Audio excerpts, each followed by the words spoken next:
You can tune in anywhere, but Thank you. listen at your discretion to the legend, Mr. Anytime, Hotman. Stop from each other deuce.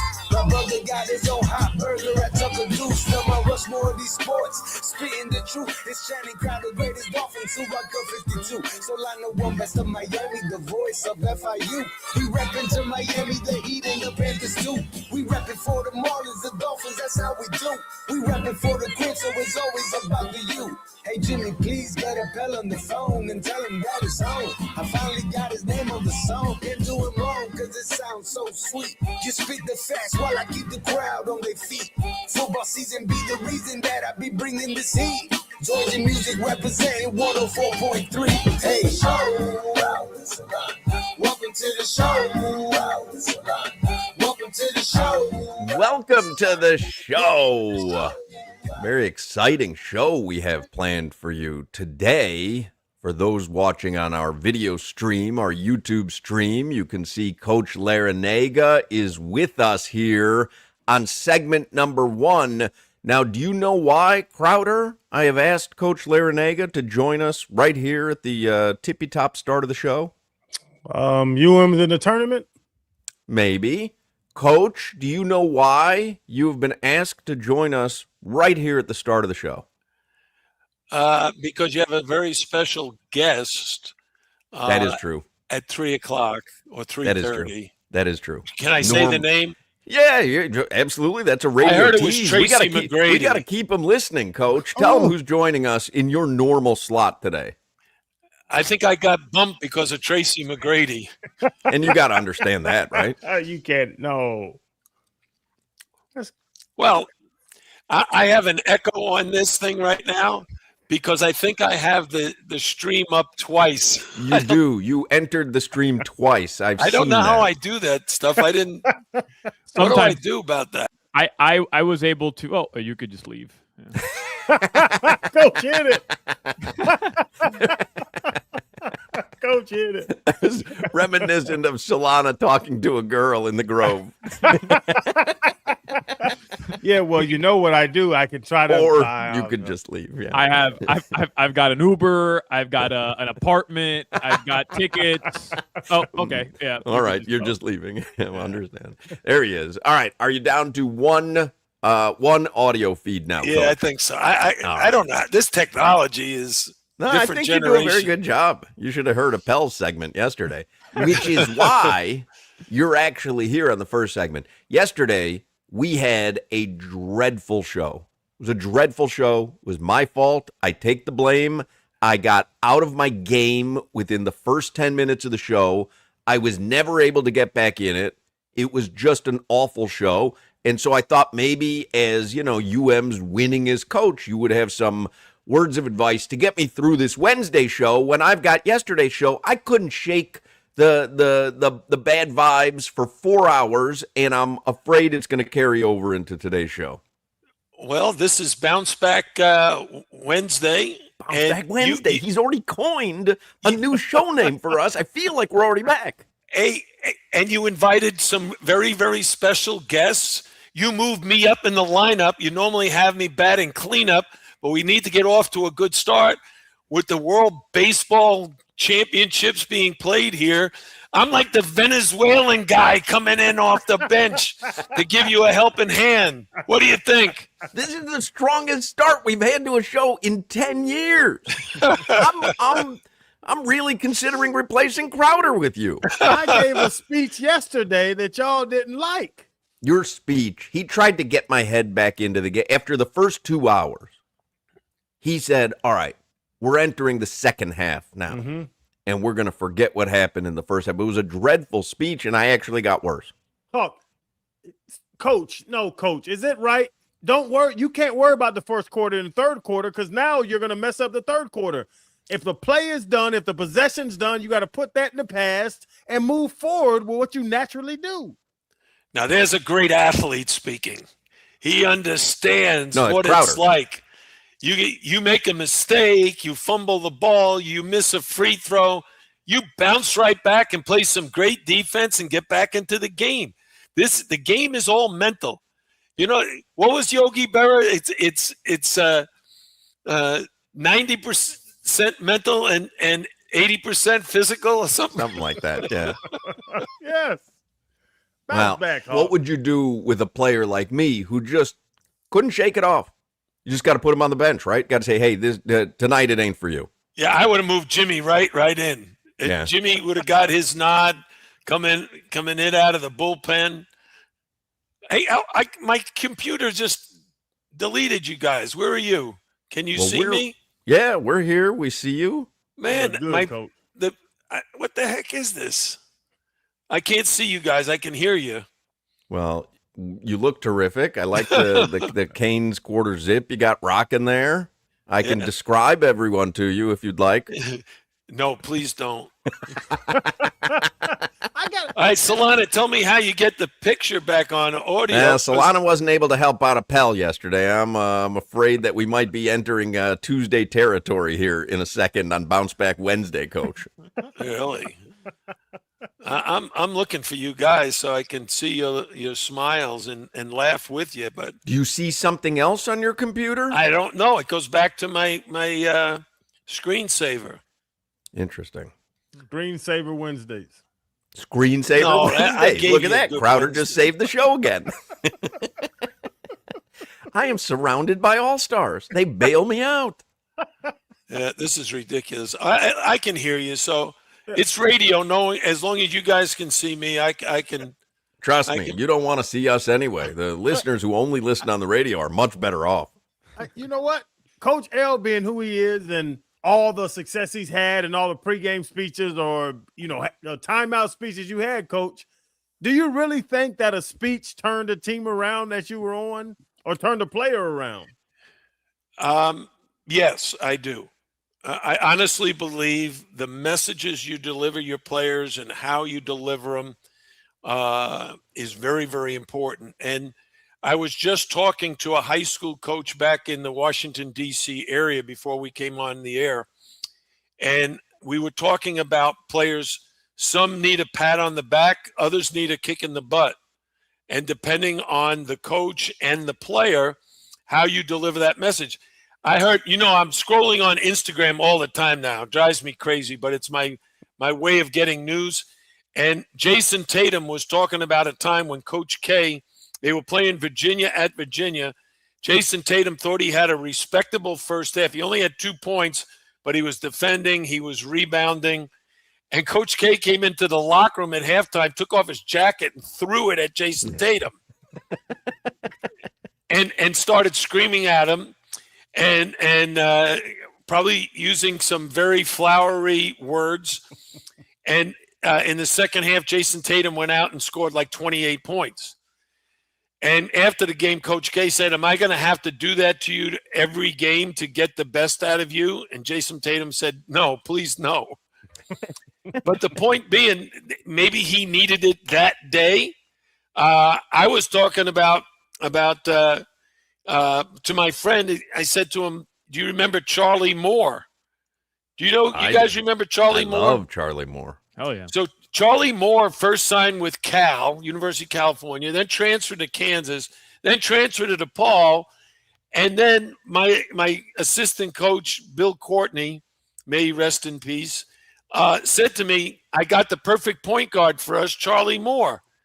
I said, come on, the guy's been at 3 different schools. He's not happy anywhere. He said, no, Coach, he's a perfect fit for you. He needs your kind of coaching. I said, really? Okay. I trust you. Let's bring him in. Charlie Moore came in, and after watching him practice for a week, I called him into my office and said, look, you're the best point guard in the conference. All I'm going to do is give you the ball and let you lead us to a championship. And Charlie led us to the Elite Eight. And he told me, I never had a coach encourage me so much as you did. So depending on the coach, depending on the kid and what you can do. So Crowder, my answer to you is yes, I think coaches, their message and how they deliver it is very, very important. I think maybe yesterday, Solana, you needed to throw your jacket at me. I think I may have needed the Coach K treatment. It just wasn't there mentally. All right, let's get through headlines here, as we always do at the start of the show, and then we'll talk with Coach in the next segment about March Madness, which is just upon us. You had the World Baseball Classic. Coach mentioned it. Bryce Harper gave USA something to cheer about with that massive dong in the 8th, but Venezuela took the lead. They held on, and Venezuela hoists their first ever World Baseball Classic trophy, but it was a fun watch last night. Heat and Panthers both lost. I know Solana's got all this in the headlines. Heat lost the third quarter as well. We'll have to get into that a little bit later on, Solana. And there is some news. Adam Schefter had tweeted out this morning that the Dolphins are saying no to any team that inquires about Devon Achane. There was this renewed interest after they traded Jalen Waddle that, hey, maybe everybody is up for trade when it comes to the Dolphins, because a lot of people didn't see the Waddle trade coming. And Devon Achane, apparently, they're saying no, which led Solana on our text thread to believe he's absolutely going to be traded, because Solana pointed out yesterday that they have given us the okey doke on every single thing they've done during this offseason. So maybe that's coming. But let's do headlines here with Alejandro Solana, brought to you by Durrell Volkswagen, home of the Pricito, our lowest price. Visit them at Durrell Volkswagen or DurrellVolkswagen.com. It sounds like Crowder had a take on Devon Achane being traded, so I'll let Crowder go here. Achane, apparently, according to Schefter, the Dolphins are not making him available via trade. Do you know we have a bumper on this show where Solana says he loves his dog so much? You have that little, what's the little fat face dog you have? The Frenchie? French Bulldog, most popular dog again in Miami. And he said, I would never sell him. I would never sell him. He's my baby. I love him. And I said, Solana, I'll give you $100,000. And you say, take him. Yeah, he's sitting if a team at my offers, feet. Offer still stands, by the way. If a team offers enough picks and resources for Devon Achane, he's gone. There's only about, I would say, there's 10 players in the league that are totally off limits. If a team comes and offers enough for a player, they will trade him. As we saw, by the way, for Luka Doncic just last season, right, Coach? I mean, you would have thought he's untouchable. Yeah, I would agree with you, but whatever the Dallas Mavericks did not like about him, I do want you to know I can now see your faces. I clicked on Chrome, and all of a sudden your faces came up. But Luka Doncic now is having a phenomenal career year with the Lakers. So rate our faces 1 through 4, 1 being the best, 4 being the worst. Go 2 to 4, because I know who's won. I think the total is 4. 1, 1, 1, 1. So I want to treat you all fairly. Yeah. Solana, you need to get a baseball cap so that you can hide that huge forehead of yours. Coach K just threw his jacket at you, Tatum. I love hanging out with you guys. You know, I'm debating. Oh yeah, about... we love it too, Coach L. Yeah, I want you back more. What the hell? Where'd that come from? Sounds like you've been waiting to say that to me for a while. You don't exactly 30. have the most pristine forehead in the world going on. I love the fact that Coach L and I have the same exact hairdo, and you're the one taking heat for your hair. Y'all all 3 have the same hairdo.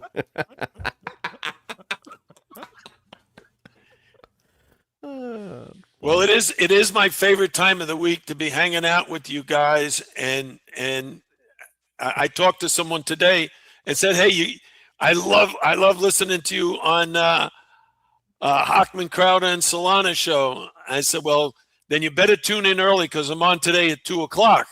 He said, "Oh, I never miss it. I'll be there listening." So you're getting your money's worth out of me because you don't pay me any money. That is correct. We really are. You're our best return on investment. Being a head coach, we're 15 minutes into the game. How do you feel like the game is playing out? Well, I think I motivated you to put the past behind you. Yesterday's performance is history. The future is a mystery. We don't know what's coming. You know, I don't know how your guests will be at 3 and 4 or 5 o'clock today, but I'm enjoying it so far. We've laughed a little bit. We've got some good topics to cover, so let's get to it. Have we finished with the news and the update? No, we just barely got started before you took that uppercut towards Solana and put everything off the rails, which was delightful. Absolutely loved that. That actually made me feel like I've got my game back. What you got, forehead?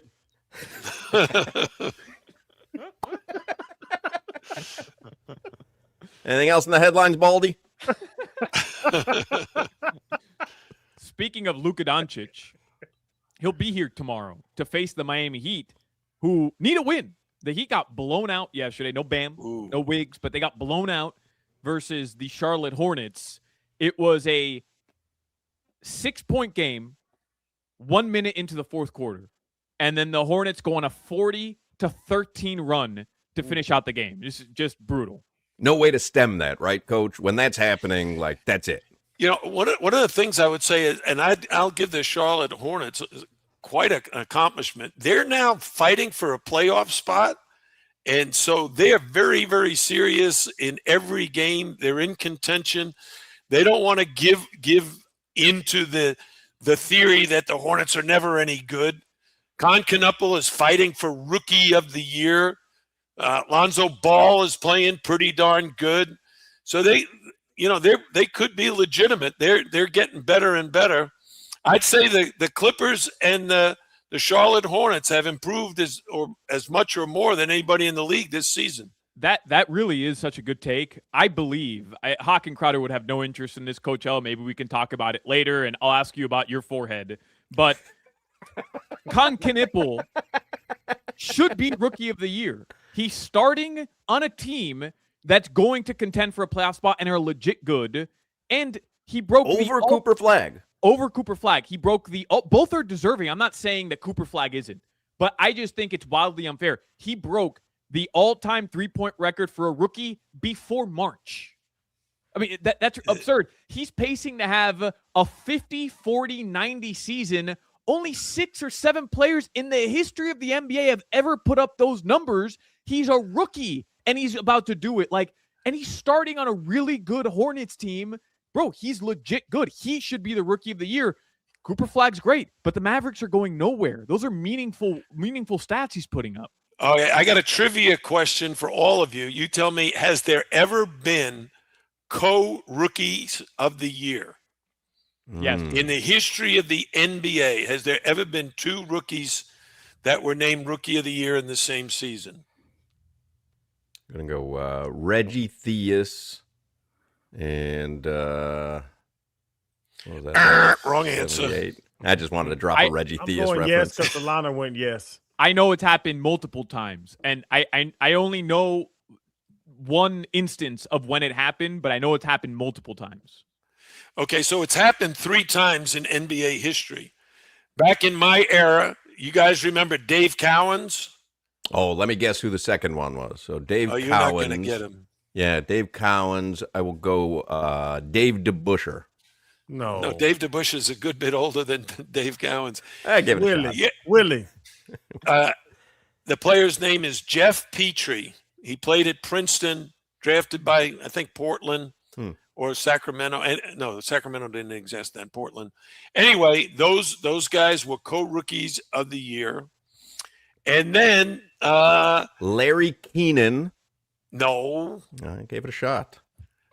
There were 2 other times. I'm trying to think. Steve Francis was co-rookie of the year with who in 2000, I think it was. Steve, no, yeah, that's one of the ones I remember. Steve Francis and Elton Brand did it in '99. Yes, in Elton Brand. Yeah, and then I just looked it up. Grant Hill and Jason Kidd did it in '94, '95. Yeah, so to me, if I were voting and there's 100 media people who vote, I would vote them both Rookie of the Year. I'd give them both because I don't know if you can separate what Cooper Flag has played as a player with what Knuppel is doing, not only as a player, but a guy who's elevated the team. Sometimes a guy has great stats, and Cooper Flag has some gaudy stats, but Knuppel and Cooper Flag, I think, are both very deserving. And since they both come from Duke and they're both best friends, I think it would be, kind of appropriate for them to share the award. I don't know, Coach. You like a tie? I'm not a big fan of a tie. Yeah, I don't like ties either. I really like open collar. I prefer to go without the jacket and tie. I think you guys are on different wavelengths. Oh, you mean tie for Rookie of the Year? Tie. Yeah. Well, I'm only in favor when both players deserve it. What separates the two is so insignificant to me and there's nobody else that's even close to those two. True or false? Montes Buzelis got robbed of Rookie of the Year a couple seasons ago. Who's answering that? Only the basketball expert. Oh, okay. Who was Rookie of the Year instead of Buzelis? I don't know. Solana? Yeah, you don't even know. How can you? Do you know how long I would have lasted on a Coach L team? I would love to have you in my timeouts, Hoch, and say to you, hey, we're running the 3-play, and you walk out onto the court, and one of two things you say to someone, hey, what is the 3-play? or worse yet, you walk out and say, what play did he call? No, what would happen is in the huddle, you'd say, we're running the 3-play, and I would go, come on, Coach. Nobody likes the 3-play. Come up with something better. No, Coach, I think I've had players that did that. Hey, one year we had a player who loved to coach the team during timeouts, and his name is Nasir Brooks. I don't know if you remember him. He's 6'11", 260. And we're going to the huddle. I talk to my coaches first, and then I meet with the team. And I say, guys, this is what we decided. We're going to run, and I'll use the example. We're going to run the 3-play. And Nasir would say, I don't like that 3-play is not that's not working tonight. Let's try the number 1. So he would just overrule. We're not at McDonald's. We're not going for a number 1, right? And so you didn't let him overrule you. No, he never overruled me, but he interrupted and discouraged his teammates from executing the play by just having a different idea. And when I would speak with him, he would say it very honestly, like not to be a bad apple or anything, just say, well, Coach, don't you value my opinion? I was like, honestly, no. Because if I respect your opinion, I'm going to have 12 other guys with their own opinion want to share it, and we're going to be ruled by committee, and we're not doing this. This is not a democracy. Great answer. By the way, Hoch, you're so right. It should have been Buzelis over Victor Wembanyama. Yeah, you can see, Coach, because he barely played that rookie season, right? Wasn't Wemby hurt most of that season? Not exactly. He's the legend already, though. The Spurs, how will they do, Solana, in the playoffs now? Oh, I thought you were talking about Boozy. Oh, goodness. No, maybe you haven't noticed the Bulls' record lately. They're not going to be in the playoffs. What did I text you the other night? Team records don't mean anything. Told me it's Giddy all had about a personal triple-double accolades. again. What? I said team records don't matter. It's all about personal accolades. That's right. I remember that. Josh Giddey. Josh Giddey is the all-time leading triple-double machine for the Chicago Bulls. That's amazing. That's pretty incredible. That really is amazing. That is. Josh Giddey. How many people would it be able to answer that trivia question? That if you ask who leads the Chicago Bulls in triple doubles, you could ask it from now till 2036. 100,000 people out of 100,000 people, including Josh Giddey's family, are going to say Michael Jordan. Mm-hmm. I would have. Yeah. Solana might know that. He follows the Bulls. Hey, Coach, how do you feel when you get Hawkman, Texas? Well, he sent me his Wordle, and then I sent him mine. I crushed him today. Was that yesterday or today? Yesterday, I had a rough one. Yeah, I crushed you. When he sends me other texts, I normally respond right away because he's always giving me very sound advice, like fatherly advice. Like I should go to Patsy's in That's right. Boca for dinner. That was great advice. I'm filled with sage advice. All right, anything else in the headline so we can actually talk some tournament with Coach Solana? The Florida Panthers lost yesterday in Vancouver. Another tough loss for the Cats. That's probably the way it's going to be. Yeah. And Venezuela did beat Team USA 3-2. They win their first ever World Baseball Classic title. The vibes yesterday, unbelievable at Lone Depot Park. Your weather in South Florida, it's been cold. It's been rainy. It's 70 degrees currently, but it's like it's just wet outside. Crappy. It's disgusting outside. Yeah. I don't like it. Perfect kind of next couple of days to stay indoors, watch some March Madness basketball. How about that, right? We're going to take a break, and we'll come back. Coach Larenaga, I do want to talk Canes and March Madness with him, so we will talk with Coach L in the next segment. And as he mentioned, Tracy McGrady in the 3 o'clock hour and Zach Gelb in the 4 o'clock hour. So we got a loaded potato. By the way, tonight on this very radio station, you will hear Bam's 83-point performance. We are replaying that game. There's no Heat tonight. There's no Panthers tonight. There's no World Baseball Classic. We are going to replay the Bam 83-point performance against the Wizards. You will be able to hear that tonight on this very radio station. All right, hang with us. We're going to come back with Coach L here in a moment.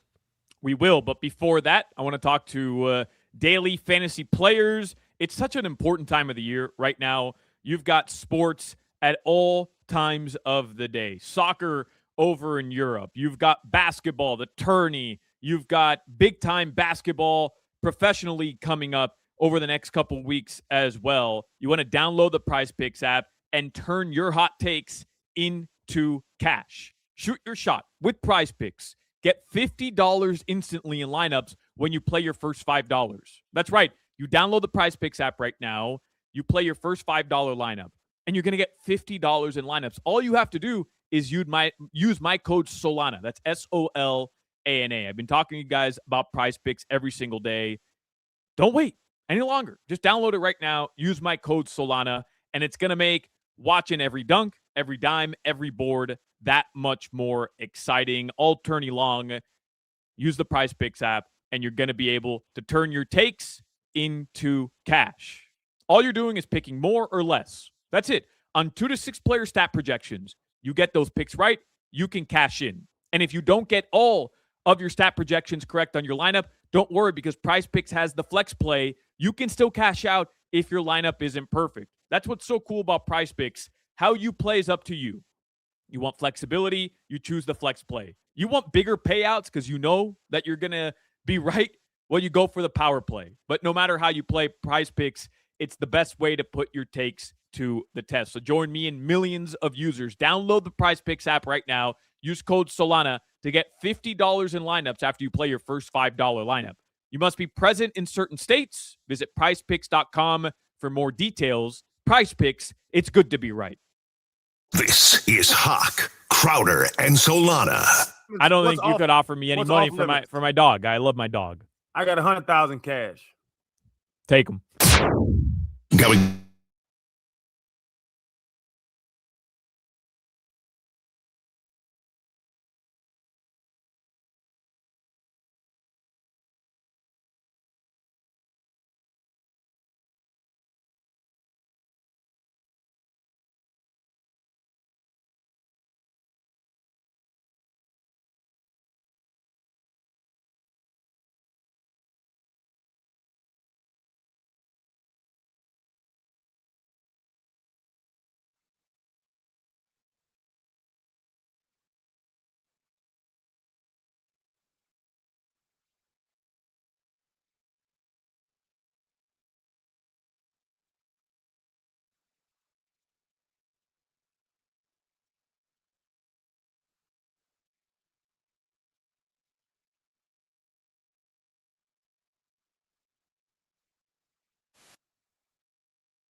right, I see Solana has put on a hat. He got bullied by Coach Larenaga about his forehead, and Solana is now wearing a hat. Jim Larenaga is the Miami Hurricanes' winningest head coach in men's basketball history. March Madness gets underway in earnest tomorrow. Hurricanes play Friday night at 10:10 p.m. You can hear the game here.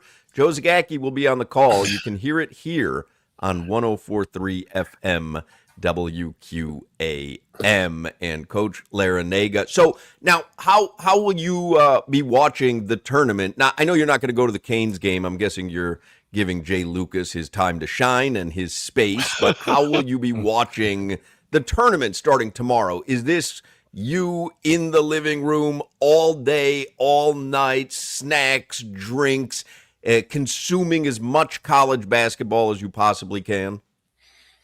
The answer is yes, but I want to begin by saying, I'm so, I'll say, impressed with Jay Lucas, what he's done, and then so appreciative. He invited me to go on the trip and fly on the team plane, and I'm unfortunately had scheduled a number of things, and that eliminated it. All right, they leave today. I would have had to pass up on the radio show.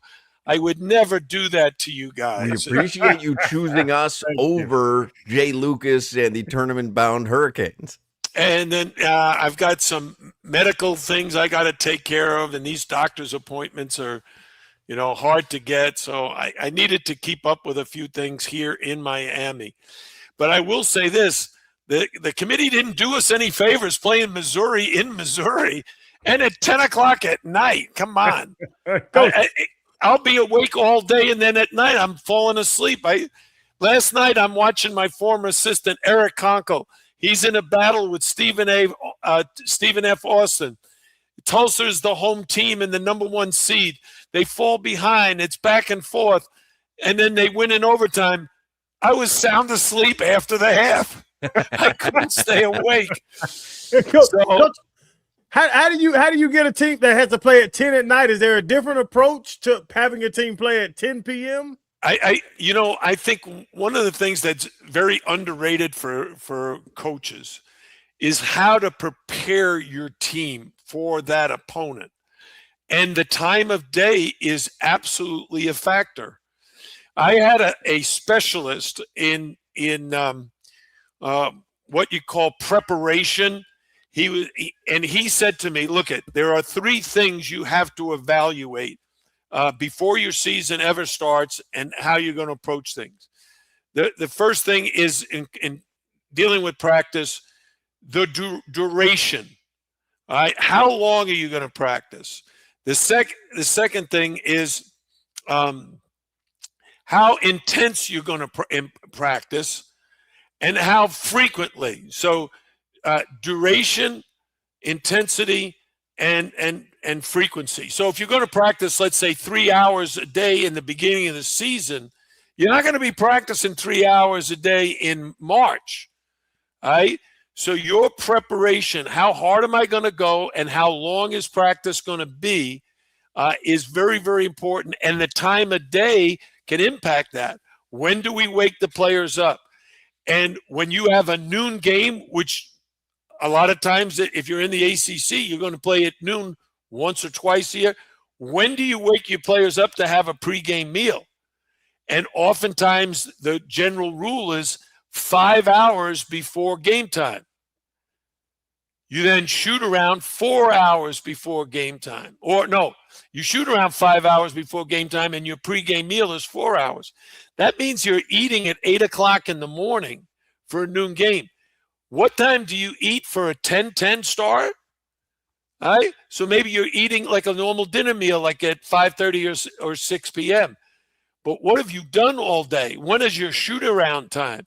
Because you don't get to select that. Like a lot of times we'd request for a 7 p.m. game, I wanted to practice at 11.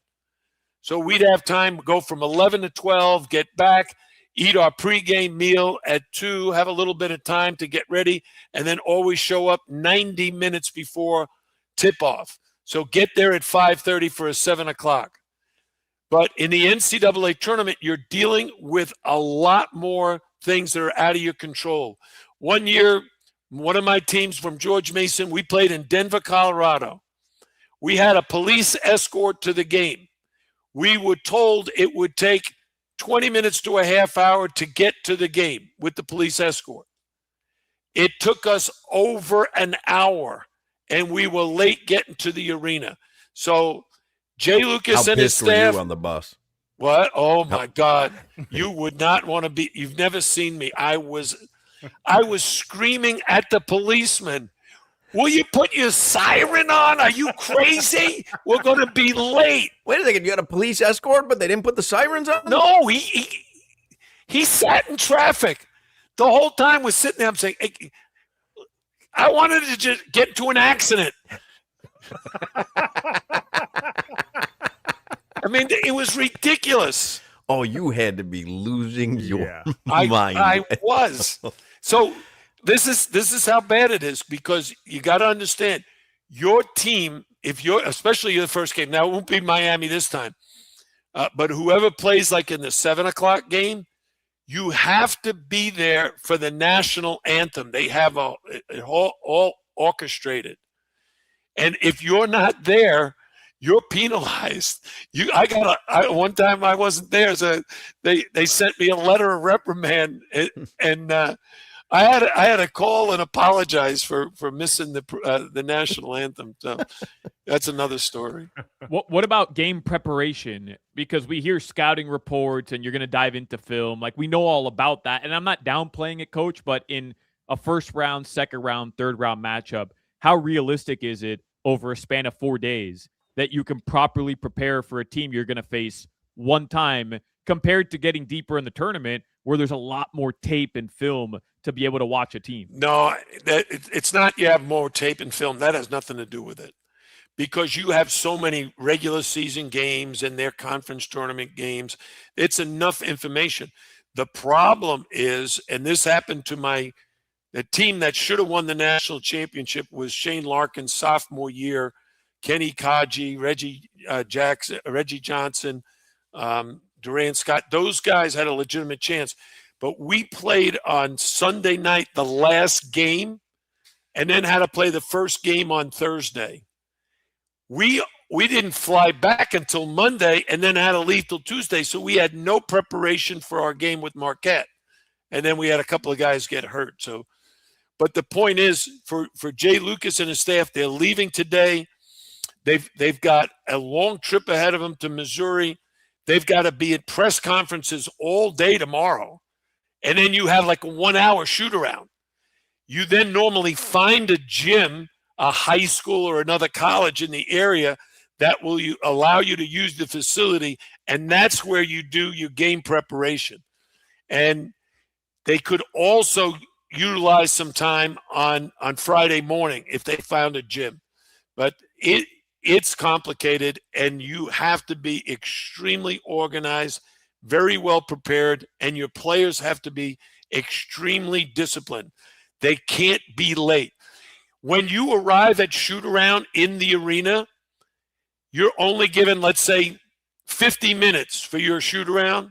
If you touch a ball, just you walk out in the arena, someone picks up a ball, that clock begins. Even if none of the other players are there, your walk-on walks out, hey, I'm just going to pick up a ball, get some shots up. There are so many rules and regulations for the NCAA tournament, and you can't mess around with those. Your players have to be very disciplined, listen, and follow instructions.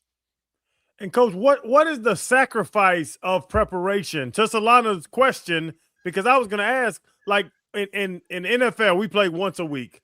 Monday was first and second down, and then you get into Tuesdays off. Wednesday was third down, and like you go on and on where you have to prepare for certain situations, but you can't go on fourth down and goal line and 2-point conversion. Those are like the ancillary pieces of a game. What do you have to sacrifice in the NCAA tournament for preparation, like the preparing for that situation? Because you can't do every situation when you have a 27-hour turnaround. Yeah, football's such an easy sport. I mean, you only have to play offense. You don't have to play D, or you only play D. You don't have to play offense. You got the same routine. You practice Monday, Tuesday, certain days with pads, certain days without pads. Basketball is nothing like that. The NCAA tournament is pressure packed from start to finish, and preparation. It's very, very difficult, but you have a coaching staff, you've divided responsibilities, because not only are you scouting the opponent you're playing, you also have to start preparing, if you win, who you might play. And there's two teams you're preparing for then. All right? So if you're Miami, Solana, if we win, who do we play? The winner of Purdue versus Queens. Yeah, so you're not looking at Queens that much because you don't think they'll have a shot, but you have to prepare for Purdue because you play on Friday. You got to play Purdue on Sunday. So you got a 24-hour turnaround, but you're not really practicing. You're just doing preparation. That's what I was asking, Coach. That's what I was trying to ask you. Like, I know there's a ton of game film from conference play and regular season play. I realize that. But once you get to the tournament, I imagine it's like the NBA where – rotations change, and your best players are playing a lot more than they did over the conference season and regular season, where you were trying to figure things out. And we'd make so much about like adjustments and preparation and scouting reports in sports. But I feel like the tournament is unique in the sense of like, what your team does well. You're obviously scouting the other team, but I imagine you're trying to play your game and get to your identity more so than you're scouting the other team for like minute details that probably don't matter as much if you're a good team like Miami is. Well, I absolutely agree with you. That was a very astute explanation of the game preparation. So I will apologize for the forehead comment. I'm imagining it's because you have a very large brain and it's sticking out in front right now. What's my reason? Nope. Can I share one story? We beat Michigan State. It was the 20th anniversary of our win over Michigan State yesterday, March 17th, 2006. And so we beat them, and now we had to play North Carolina, the defending national champion, with Tyler Hansborough, the national rookie of the year and All-American. And we only have 24 hours to prepare for them. And so we did our preparation.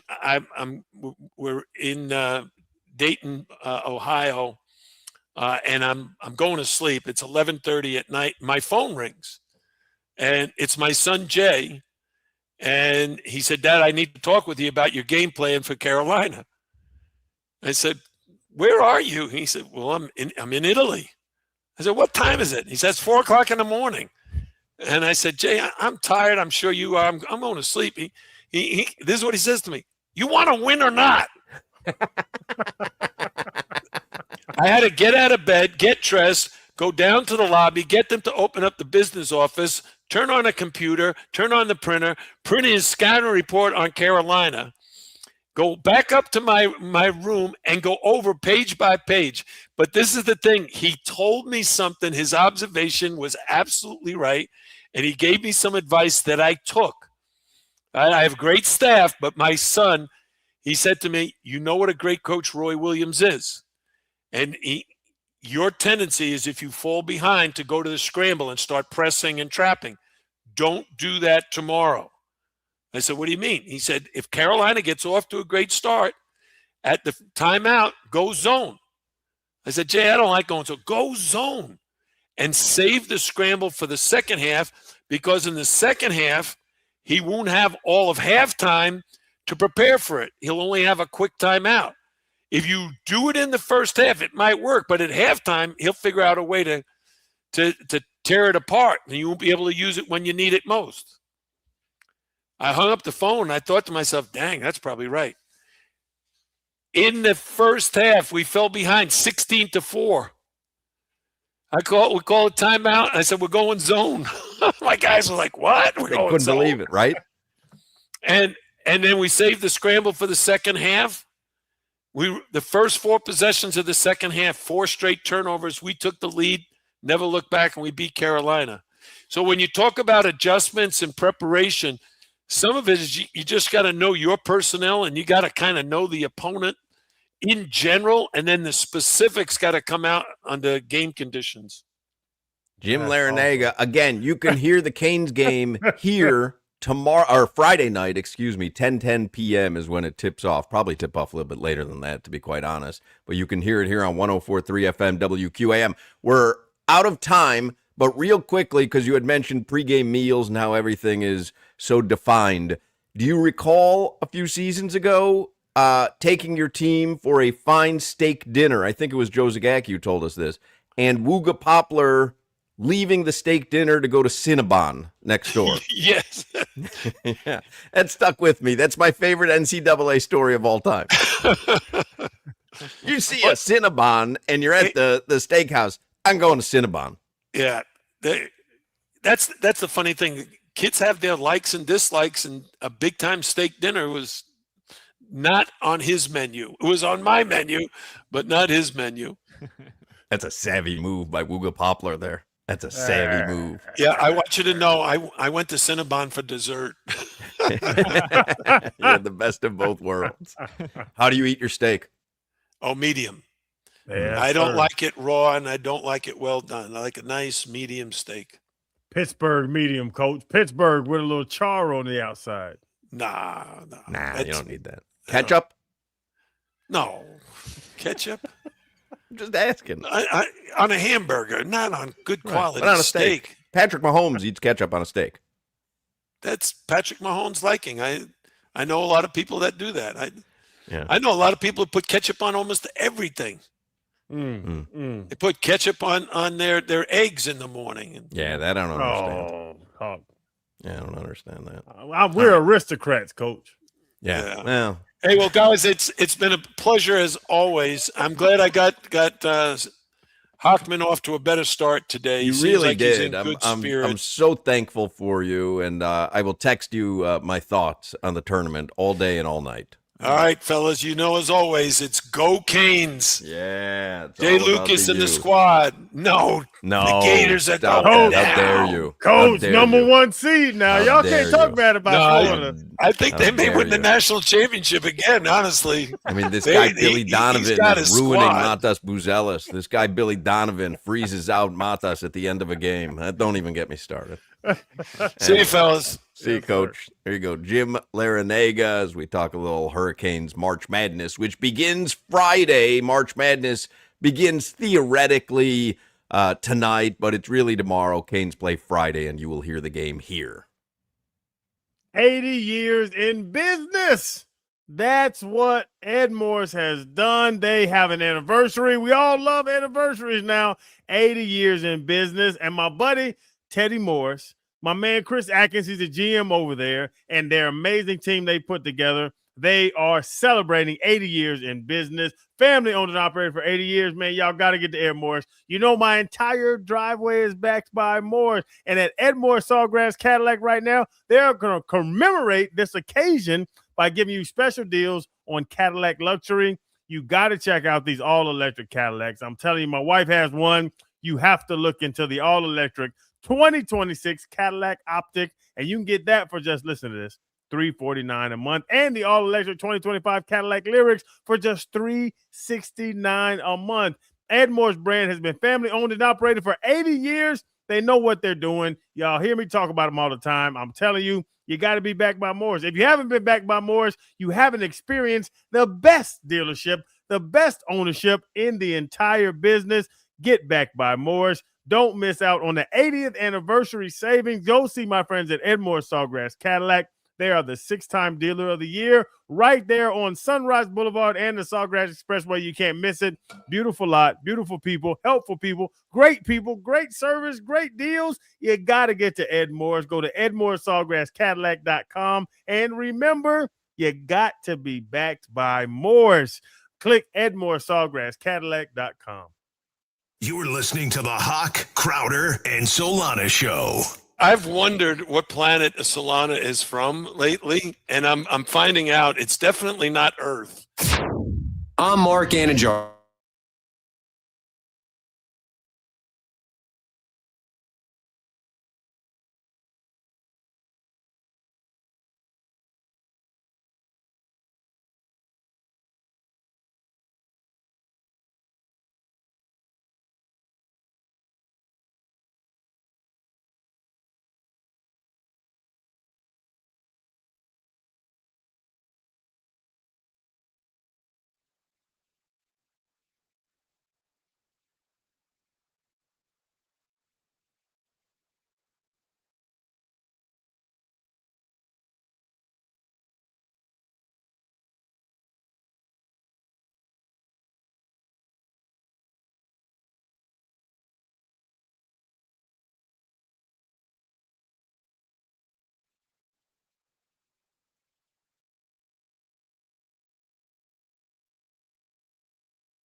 Welcome, ladies and gentlemen, to the eighth wonder of the world. The flow of the century. Oh, it's timeless. Ho! All right, we'll start the 3 o'clock hour a little bit late here because we went long with Coach Larenaga, but it's worth it every time. Every time we have him on, because he used to come on for one segment, then we were like, let's make it an hour. And if we didn't have T-Mac coming up this hour, I would have had him on for the next hour as well. I just find him to be compelling on anything that he wants to talk about. The phrase, let me tell you a story, I get so excited. I love a story. His stories are great. Yes. They always deliver. Can you imagine how because remember, he's told us for years that he is a man who likes everything scheduled to the minute. And in fact, when we used to have him on to do a radio interview, and it was during the season, if we had him scheduled for 3:27, we couldn't run late. By the way, reminds me, T-Mac is coming on at 3:30. We've got to be back on the air at 3:30. So make sure that we break on time this segment. But I remember the SID at UM saying, like, hey, if you've got him on at 3:27, like he's carving out 3:27 to 3:43 for your radio interview. And at 3:44, his lunch is going to start. And if you're going to make him wait, and we knew that he was scheduled to the minute, I cannot imagine Coach Larenaga on that bus with a police escort that's not doing any escorting. They're just there. There's no sirens, no nothing, and he's an hour late. Oh, he had to be going bananas. Yes, yeah. Passionate punctuality is what I call it to my Passionate punctuality. I saw a factoid. I don't know if you saw this, Solana, on social media today as I was kind of going viral. Do you know that, and I guess the Sixers are playing in Denver, do you know Joel Embiid has not played a single game in Denver since November 2019? 7 years he hasn't played a game in Denver. Every visit he is out for injury /rest or /load management.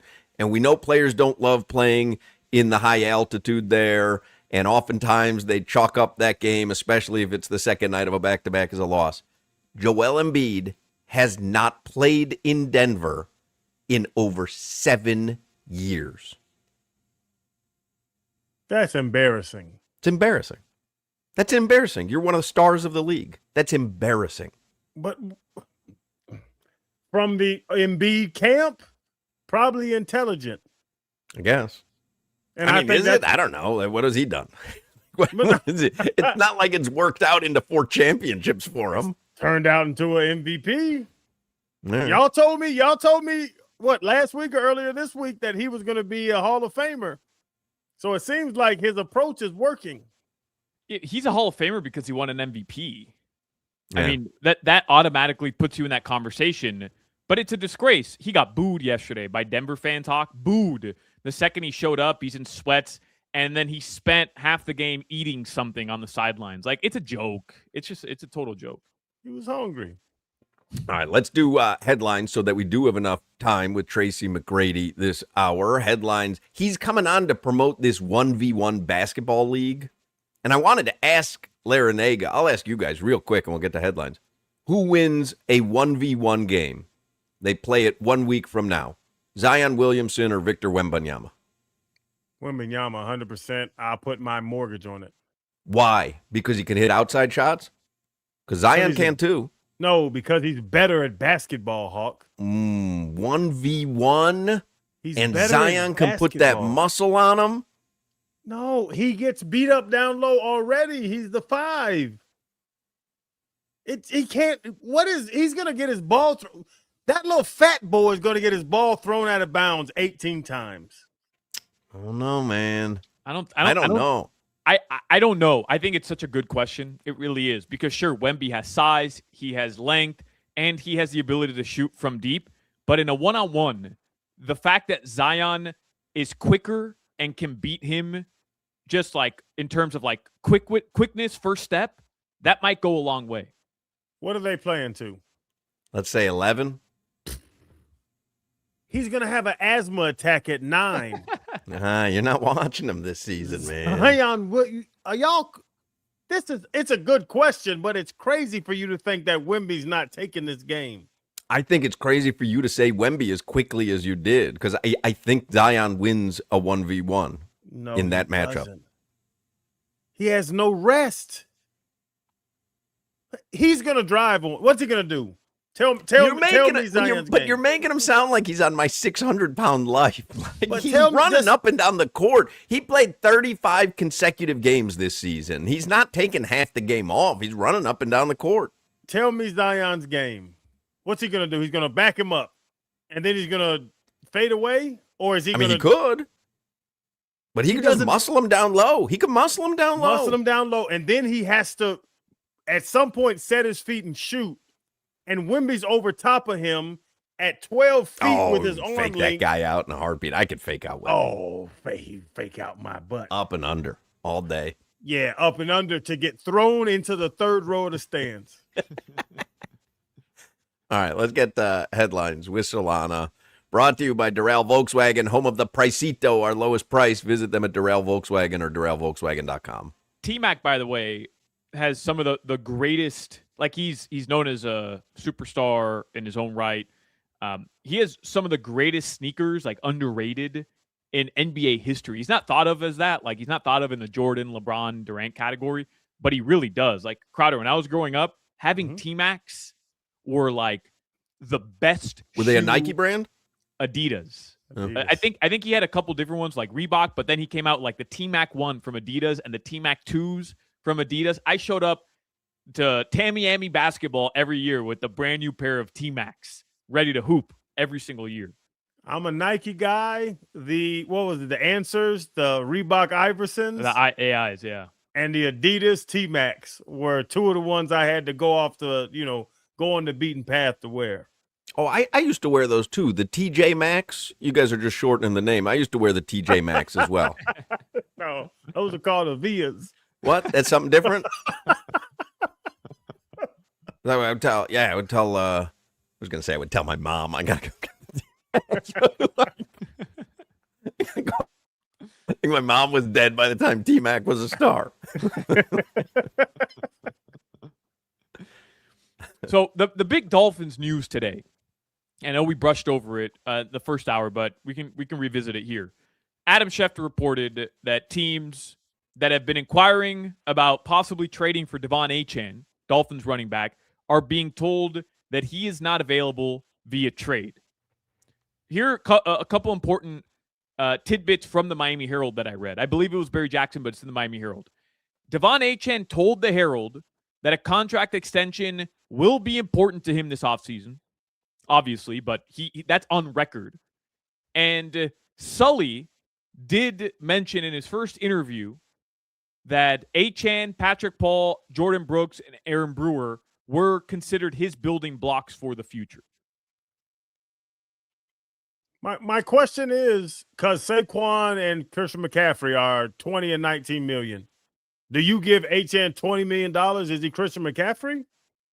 I mean, at some point, I did a radio interview yesterday in Seattle, and they posited to me, what would it take to get Devon Achane? I said, a first rounder, a third rounder, and next year's sixth rounder.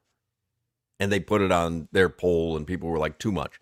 Here's the one thing I would say when you talk about, McCaffrey and Saquon. At some point, you have to identify some weapon somewhere who you think is your offensive cog. And when you do, that person needs to get paid. And it is possible that that guy is already on the roster. So from both sides, Hawk, to your point, Achane, it's a first, the third, the fifth, the sixth next year, all that stuff. It's the first round pick. Can you go find a running back in the first round as good as Devon Achane? That's from the Dolphins side. Look at the draft and see what you think. On the other team side, if you give up a first rounder, that's your pick. You've picked Devon Achane as your first rounder, but he's not on a rookie deal. He's on a 3, 4, 50 deal or whatever it is. And I heard who was it? Joe with Omar this morning.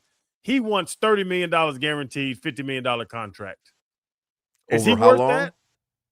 That would have to be at least 2 years.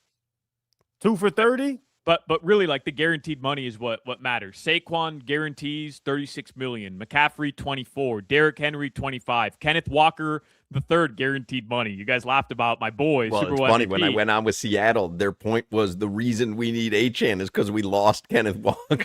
And I didn't even want to tell him what I had gone through on this show. 28 million guaranteed for Kenneth Walker. Achane is better than Kenneth Walker Jr.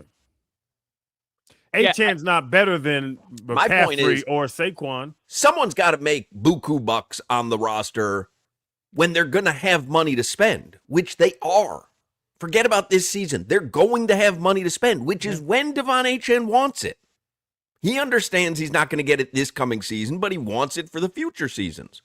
And if you think this guy is upper echelon, he was the offense. You got the ball in his hands. Something happened when nothing was there. So for me, I give him that money. Someone's got to get that money. Someone has to have a big contract. You're not doing a whole team for a second season on $1.5 and $2 million contracts. Someone's got to get it. To me, you've got the guy in-house already. And I don't know if, to the Dolphins' point, is that first-round draft pick and you find Achane again? I don't think so. Yeah. Give him $30 million guaranteed, but it has to be deferred, and it's the money. They'll move the money around. They'll figure it out. But I think Achane is for sure, top 10. We can argue top 5 running back in the NFL. The problem here is if you could get what he's actually worth in terms of assets back, I think it in my opinion, it's a no-brainer. I hear what you guys are saying, but he's worth a first-round pick and probably more. The problem is no team is actually going to give you what he's worth because they have to pay him. And how many teams right now in the NFL have first-round picks, third-round picks, fourth-round picks, whatever, have all this draft capital available and a ton of cap space and money available to them? Like the size of people you're trading with immediately is into like a 4 to 5 team category, if that. So I just don't think, like, if you're the Dolphins, you just got to haul for Jalen Waddle. You can't get less for Devon Achane. The optics look terrible. Correct. And because of that, I think they end up having to say, look, we're not going to be able to get what we deserve back for him. We got to pay him. We got to keep him here. Jeremiah Love, Notre Dame. Jadarian Price, Notre Dame. Mike Washington, Arkansas. Nicholas Singleton, Penn State. Roman Hembley. Caden Allen. Are these guys going to be Devon Achane? That's what you're throwing up in the air if you take a first-round pick. I would just say you didn't know Devon Achane when he came out of college. And like we were all like, oh, cool, they got another speedster running back, and like his tape looked great, but none of us knew Devon Achane was coming out of the draft. We just trusted Chris Grier at the time because obviously it's just what you did. You trust your general manager when he takes a guy in the third round. And Chris Grier, as we see, he wasn't a great general manager.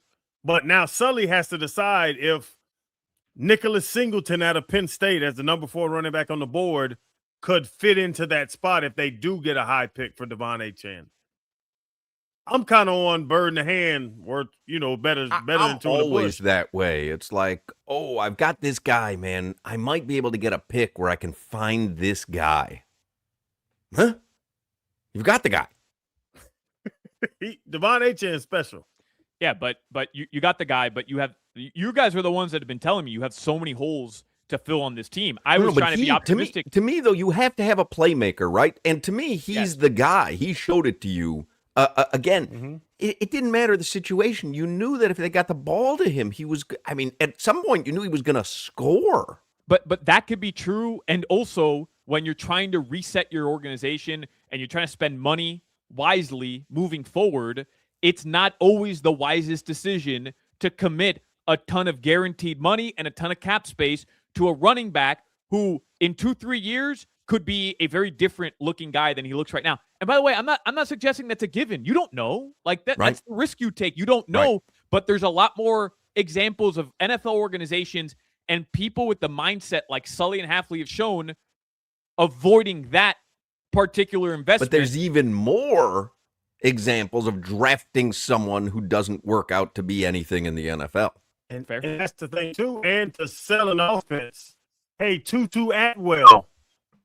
He's the guy. Go get him, big man. Who? Jalen Wright. Something's up with your Starlink. Yeah. My Starlink is bad? It was for a second there. Yeah. Oh, I just got was saying, but what are you selling? Okay, so Malik Willis is the quarterback. Devon Achan's not here. Who are you putting on the poster for next season? Boom. Tutu Atwell? Well, I mean, you need someone who's a draw. We really got to wrap up the headlines because I want to have enough time with T-Mac. But I did get a push notification as we were talking here. Giannis and the Bucks at odds. Giannis Antetokounmpo reportedly refuses the team's request to shut him down for the remainder of the season. Let the man go somewhere and win. No, that's a guy who wants to play for Milwaukee. If he wanted to go somewhere else, he'd go shut me down. He likes being in Milwaukee. They're saying, hey, we'll shut you down. He's going, no, I want to play basketball. Which I applaud, by the way. But that's why they need to let him go somewhere else, Hawk. How can you argue about this? You're not playing basketball. Yeah, I am. What? What kind of argument is this? Your weather in South Florida right now, 70 degrees, it's muggy. It's not a great day. That's your weather. Was not muggy. What does muggy mean? I have no idea. Would be like hot and steamy. Yeah. That's pretty muggy. I think it's kind of chilly and rainy. Rainy and 70 isn't muggy. Yeah. Unpleasant, warm, and humid. Yeah. It's not Yeah, warm. right. It's cold. Not warm. It's cold. Yeah. And generally, when it's raining on you, you don't go, wow, it's a lot of humidity. You just go, it's raining on me. You got to get your words together. Tracy McGrady is going to join us for a few minutes in the next segment, so we're excited to speak with him. Cheetah Pompano, great spot to watch a game or a fight. They got 4 stages of entertainment and the most beautiful ladies in South Florida. You know, Cheetah Pompano has an amazing complimentary gourmet lunch till 3 p.m. every day, happy hour specials till 6. They got the big one coming up this month, Saturday, March 28th. It's the Rodriguez Charities 7th annual poker tournament at the Seminole Casino, Coconut Creek. 100% of the proceeds from the event are donated to local charities. There's $10,000 in cash prizes. It's a $200 buy-in, and there will be bounties for knocking out certain players. Like me, I've got a bounty on my head Saturday, March 28th for the Cheetah Rodriguez Charities annual poker tournament. So knock me out, take the bounty. Again, it's Saturday, March 28th, Seminole Casino, Coconut Creek. Hope to see everyone there. I always say it, every day is a great day at Cheetah Pompano Beach. Make sure you visit Cheetah Palm Beach as well and get all the details at cheetahsofl.com. You're listening to the Hoch, Crowder, and Solana Show. Homer Simpson works with the Niners? Why the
Hey, Tracy, how's it going, man? What's up, brother? How you doing, man? I'm good. I'm good. Thanks again for taking the time doing video with us, man. You hear me okay? I hear you just fine. Awesome. We're in a commercial break. We're going to be coming back in a second. You're going to be on with we're the Hochman Crowder Solana show. Mark Hochman, we call him Hawk, like hockey without the EY. And then Channing Crowder. Yeah. Yeah. And then I'm Solana, okay? All right, cool. Cool. Coming to you right literally in like 30 seconds. I'm going to put you behind the scenes, and then you'll hear some music, and we'll be up. Thank you.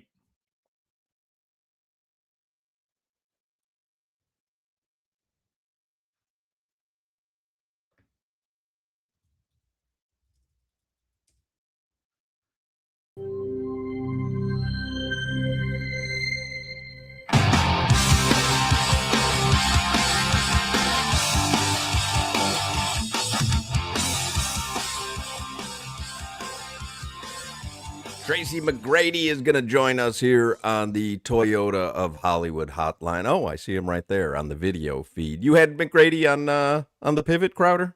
Yeah, I talked to T-Mac. He was on the pivot. My man. Well, Tracy McGrady is joining us today courtesy of the OBL. That's the premier 1v1 basketball league in the world. And it has not just T-Mac as your founder, but owners such as Vince Carter and Quinn Cook and Tim Hardaway Sr. and Jadakiss and Larence Tate, John Wall. And the first round of action is set for May 15th in Orlando. And you can get all the info at oblhoops.com. oblhoops.com. Where are you joining us from, T-Mac? Where do you live? Where are you? H-Town. I know Shannon like Houston. Yeah. You Shannon, go you like to Houston? you go to Whataburger? I like Whataburger, but I don't eat fast food a lot. Yeah. He said the City Hawk. That's called a big-ass house. I can see the background.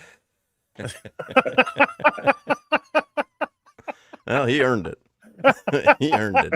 Tracy McGrady, one of the greatest basketball players of all time, Hall of Famer, of course. He had a tiny scene in the Oscar-nominated Marty Supreme, which also featured George Gervin, by the way. Also featured George Gervin in like a legit role. But do you have the acting bug now, T-Mac? Because you were in Marty Supreme. I figured I'd give it a try. Being that it was an elite actor in there, and we had some other basketball dudes in there. George Gervin, I think Kemba Walker was one of them. So yeah, I wanted to test and see what kind of acting skills I had. I was just being myself. Fun? Though. Did you like it? It was. The interesting thing is we were shooting a scene that the Harlem Globetrotters every year took a trip to Egypt and took a photo in front of the pyramid. So that's the scene that I was involved in. And, just to see how they create that moment, you just don't know how it's going to turn out, but it was an amazing movie. T-Mac, I got to ask you, 2004, you were in Orlando. That was your highest scoring NBA game of 62, right? Yeah, where are you going with this? Bam, you were playing the Wizards. So I would say the Wizards need to get a damn defensive coach because everybody puts up numbers against them. Bam scores 83, bro. I did not know, it blew my mind that there were two sides of a guy dropping 83. So I know you saw about Bam dropping 83, and now people are questioning all that. Bro, what's your take on Bam's 83-point night a week ago? Yeah, well, I mean, it's just like you play football, bro. And, when a team is running the clock, busting the clock up on you, like your job is to stop them, right? Don't get mad because they that much superior or they do a great job of executing their offense and your defense suck. So I'm like, bro, these guys over there get paid millions of dollars. They're pros. The coach is getting paid millions of dollars. He's supposed to be a pro. Put a defense together or strategy together to stop this guy. Now, they was doubling, trying to triple team him, and it didn't work. At the end of the game, when you saw that they were fouling, why are you fouling? That's just going to put him at the line to give him more points. It just logically didn't make sense to me. But in terms of what Bam was able to do, if I got a chance to score 83 points, 80 points in a game, regardless of how it looks, I'm going for history. Because at the end of the day, we're living in real time. But what about the people that's coming after us and they look out and be like, damn, Bam Adebayo scored 83 points? Man, they ain't going to care how the game looks at all. We're just living in that because we've seen it. Yeah. T-Mac, since we're in Miami, years ago, I remember hearing a story, I think from Brian Windhorst, and I don't know, honestly, if you ever confirmed this story, if you've heard it, maybe you've already denied it, I don't know. But he was talking about the Heat trying to sign you in 2000 when you become a free agent.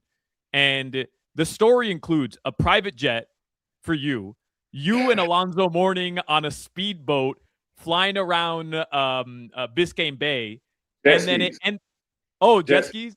Jet skis. Yeah. And then you and Zoe end up at Pat Riley's house, and he's holding a contract for you, a max contract, according to the story, to sign with the Miami Heat. And I want to know, any of that clearly, the jet skis part is true, and how the hell do you turn that down? How do you turn down Pat Riley, Alonzo Mourning, jet skis, Miami, and a max contract to the Miami Heat to play with Tim Hardaway and Zoe?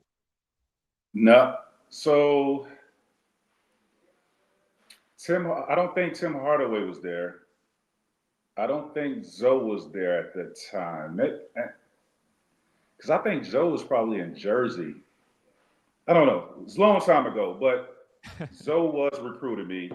I go on a visit, and, I'm having conversation with Zoe, and then he proceeds to take me out back.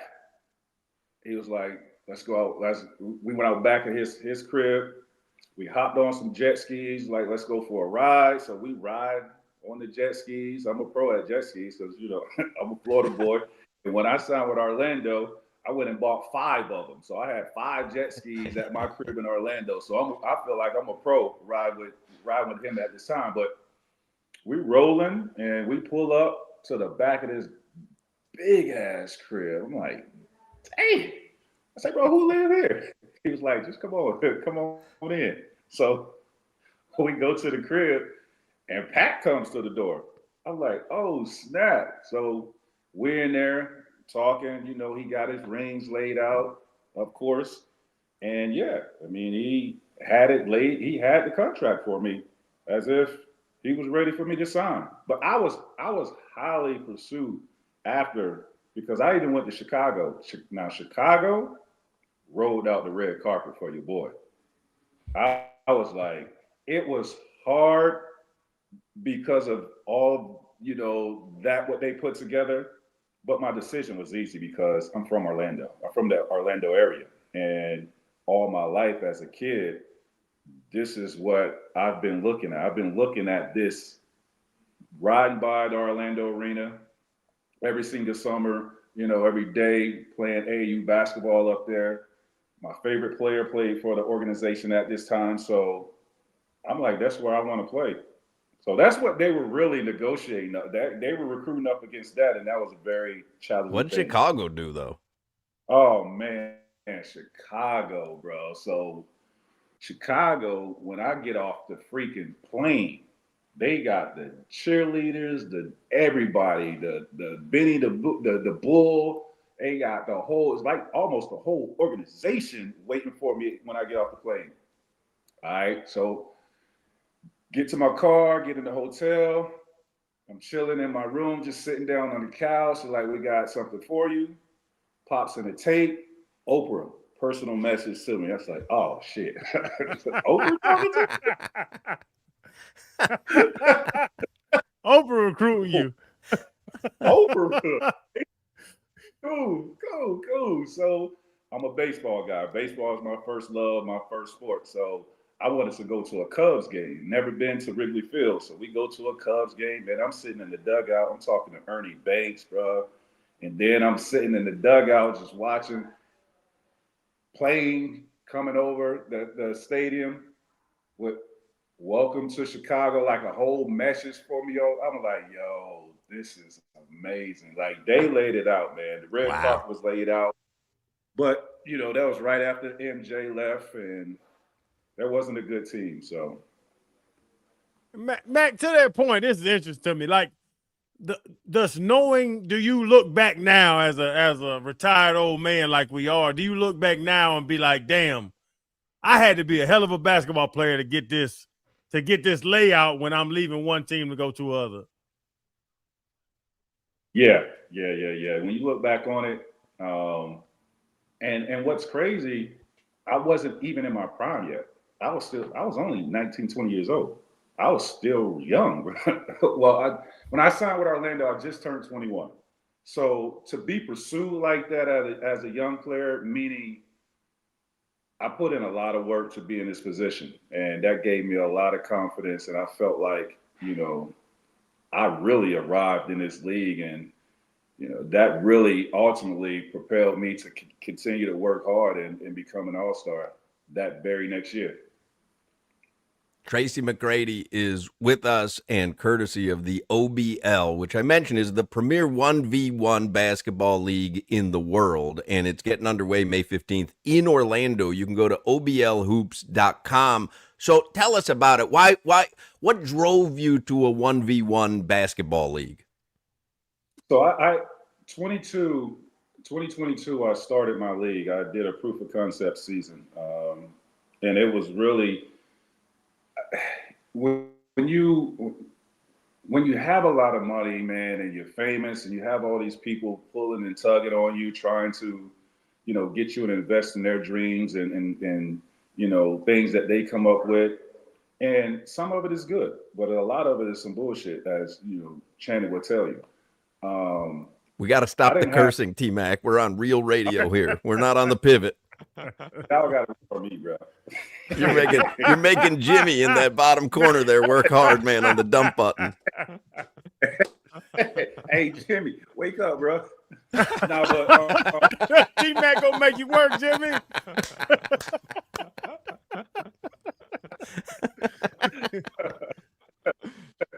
We got to get you involved too, dog.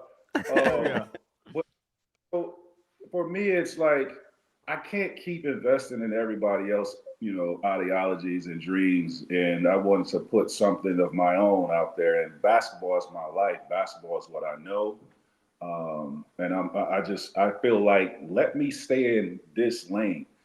So I would come home. I have two sons, and at the time they were young teenagers. So I would come home, and my sons love the game of basketball, but they're not watching NBA games. They're not watching college basketball. They're watching YouTube. So I'm like, yo, what's the interest in you guys watching YouTube basketball players versus the real thing? And it's like, we just like how they travel from city to city, and we like how, all the trash talk and the walls close when, two guys get to talking. It goes from 4-on-4 or 5-on-5 to 1v1. I was like, really? I like that. And on top of that, I own my own AAU program. So I have about 150 kids in my program. And after practice, this is what they love to do, is play king of the court. So I'm receiving all of this information. And where I grew up, there's a lot of cats from my area that just didn't make it. Very talented, but took their wrong path. And I know it's a lot of guys that are out here. I'm sure Shannon grew up with some that just took the wrong path, but they had crazy game, man. And then you look at some guys that probably had to step up as a man in the household when mom or dad, had some tragedy or whatever, and they had to step up and lost their dream. Well, I'm bringing that dream back. There's a lot of guys out here, whether it's semi-pro, college players, that still, have that dream of playing high-level basketball. Well, I want to create that platform for them. And when you look at where I am sitting today, it's because of ABCD camp. And if you don't know about ABCD camp, that was like the high school camp back in the days where all the top high school players, from Kevin Garnett, from Kobe Bryant to LeBron James, we all participated in the ABCD camp. And I was unranked and unknown in Florida my high school year up until I went to ABCD after my junior year. So going into my senior year, no one knew who I was. It was this platform at ABCD where I burst onto the scene. And now the whole country knows me, and I'm the number one player in the country. So for me, it's about the platform that I'm creating for these guys. You don't know them, but you should know them, and I'm going to make sure I tell their stories for people out there to know who they are. Sounds super cool. I know you have other interviews to do, so we're going to let you go. We could talk to you for hours. Tracy McGrady, again, the website is oblhoops.com. oblhoops.com, the premier 1v1 basketball league in the world. Real quick on the way out, who wins 1v1 right now, Zion Williamson or Victor Wembanyama? Vic. Come on. Come on now. Nothing. Nah, I think Zion. I think he's crazy, I do, but we don't got time. You've got places to go. Tracy McGrady, thanks, T-Mac. Good to see you, Matt. I got Yes, sir. There you go, Tracy McGrady. I didn't want to remind him. The last time he was on with us, I asked him, you were off. I asked him, it was on video. We have the video somewhere. The last time he was on with us, I asked him, who's better, Steph Curry or Duncan Robinson? It's so funny because this is a number I actually have. I'm going to tell him sorry. So he's, My bad, big homie. He didn't hesitate, Hoch. Hawk's yeah, he crazy. said Vic like real quick. Vic. Yeah, I don't see it. Once again, I'm going to have to disagree with T-Mac. I disagreed with him about Steph Curry being better than Duncan Robinson, and I disagree with him about Victor Wembanyama beating Zion 1v1. Hoch, you know what? T-Mac is very biased towards abnormally large humans. Remember, he played next to Yao Ming for several years. So he's biased, I think, towards Victor Wembanyama. It's not a fair Zion arbiter. abnormally large. Just not tall. Just wide. Wide. Yeah. Jimmy, yeah. you did a great job, man. Yeah. Quick on the trigger. You were quick. You were locked in. Even T-Mac, he tried to ramp up the heat on you. You didn't even buckle, man. You stared him down. You said, no, you're not having my cornbread. Nope. That's your damn cornbread. That was good, Jimmy. You did your thing, man. Thank you. That was a wild story about the Heat and the Bulls. Oprah. That's a pretty good.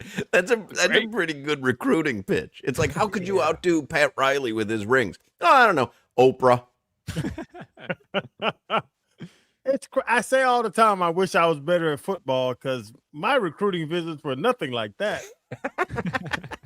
What? Yeah, but you weren't.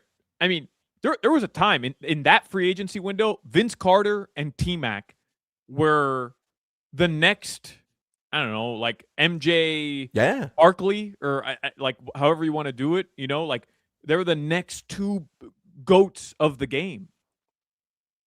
I don't know if it was Shaq. It was somebody we talked to, maybe Penny Hardaway, that brought up T-Mac. He was one of the most talented players I've ever seen in my life.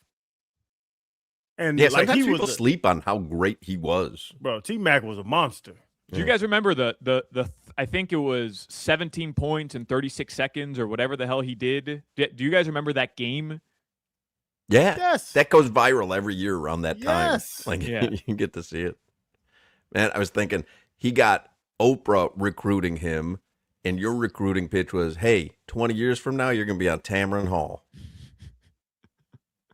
Yeah. You're gonna just dig the knife deeper, huh, Hawk? 4 o'clock hour is coming up. Championship Meet Energy is nonstop at Gulfstream Park with live racing every Thursday through Sunday with featured stakes races on Saturdays.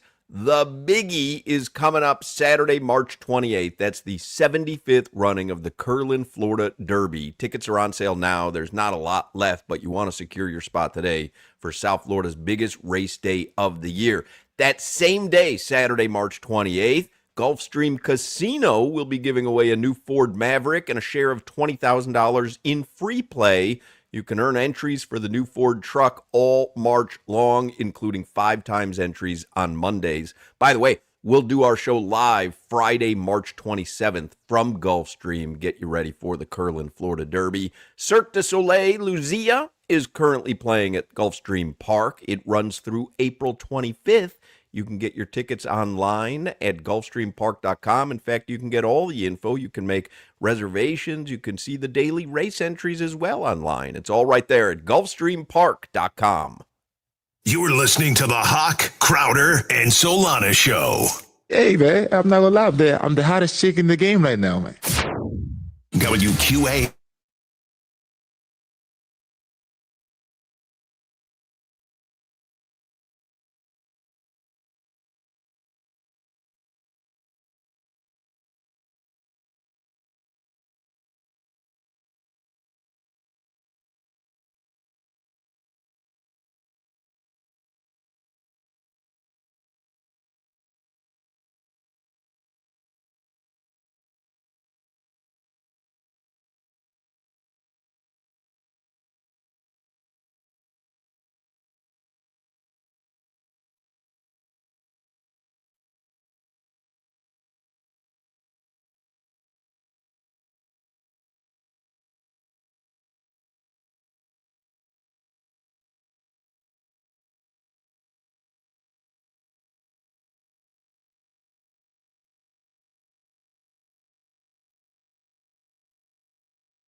p.m. and we back on the clock, so don't get cutesy. Dog lead the station unlocked. We got the sports talk and the drama to make sure the T-clock. WQAM is the Avengers with no weak spot. For Joe Rose, Woody Bo, Omar and Moore, Tobin and Leroy giving goosies galore. Yeah, for 2 to 6 is reserved for 3 legends. The captains of America, not no Chris Evans. For Spritz to McRibs and calling out game scores. Hotman, Crowder, Solana, get ready for some more. Remarkable how much better today's show has been than yesterday's show. Remarkable. T-Mac was good. set the tone. T-Mac delivered. Jimmy's been on his game. Really, remarkable how you can go from a performance like we had one day to a performance like we had the following day. What could go wrong now? Oh, the stock market report. Oh, don't do that to me. Sorry. Stock Market Report is sponsored by Anajar and Levine Accident Attorneys. Call 1-800-747-FREE. That's 1-800-747-3733. Dow Jones down more than 750 points, 768 to be exact. That's a lot. S&P 500 down 91 points. That's a lot. That's 1.3%. And the NASDAQ down almost 1.5%, minus 327 points. So ugly day on Wall Street. We had a one-day reprieve yesterday, but ugly. Someone puts on the chat, how about the crypto market? Crypto market, last I looked, was not faring very well today. Let's see. Bitcoin's down to 70,900.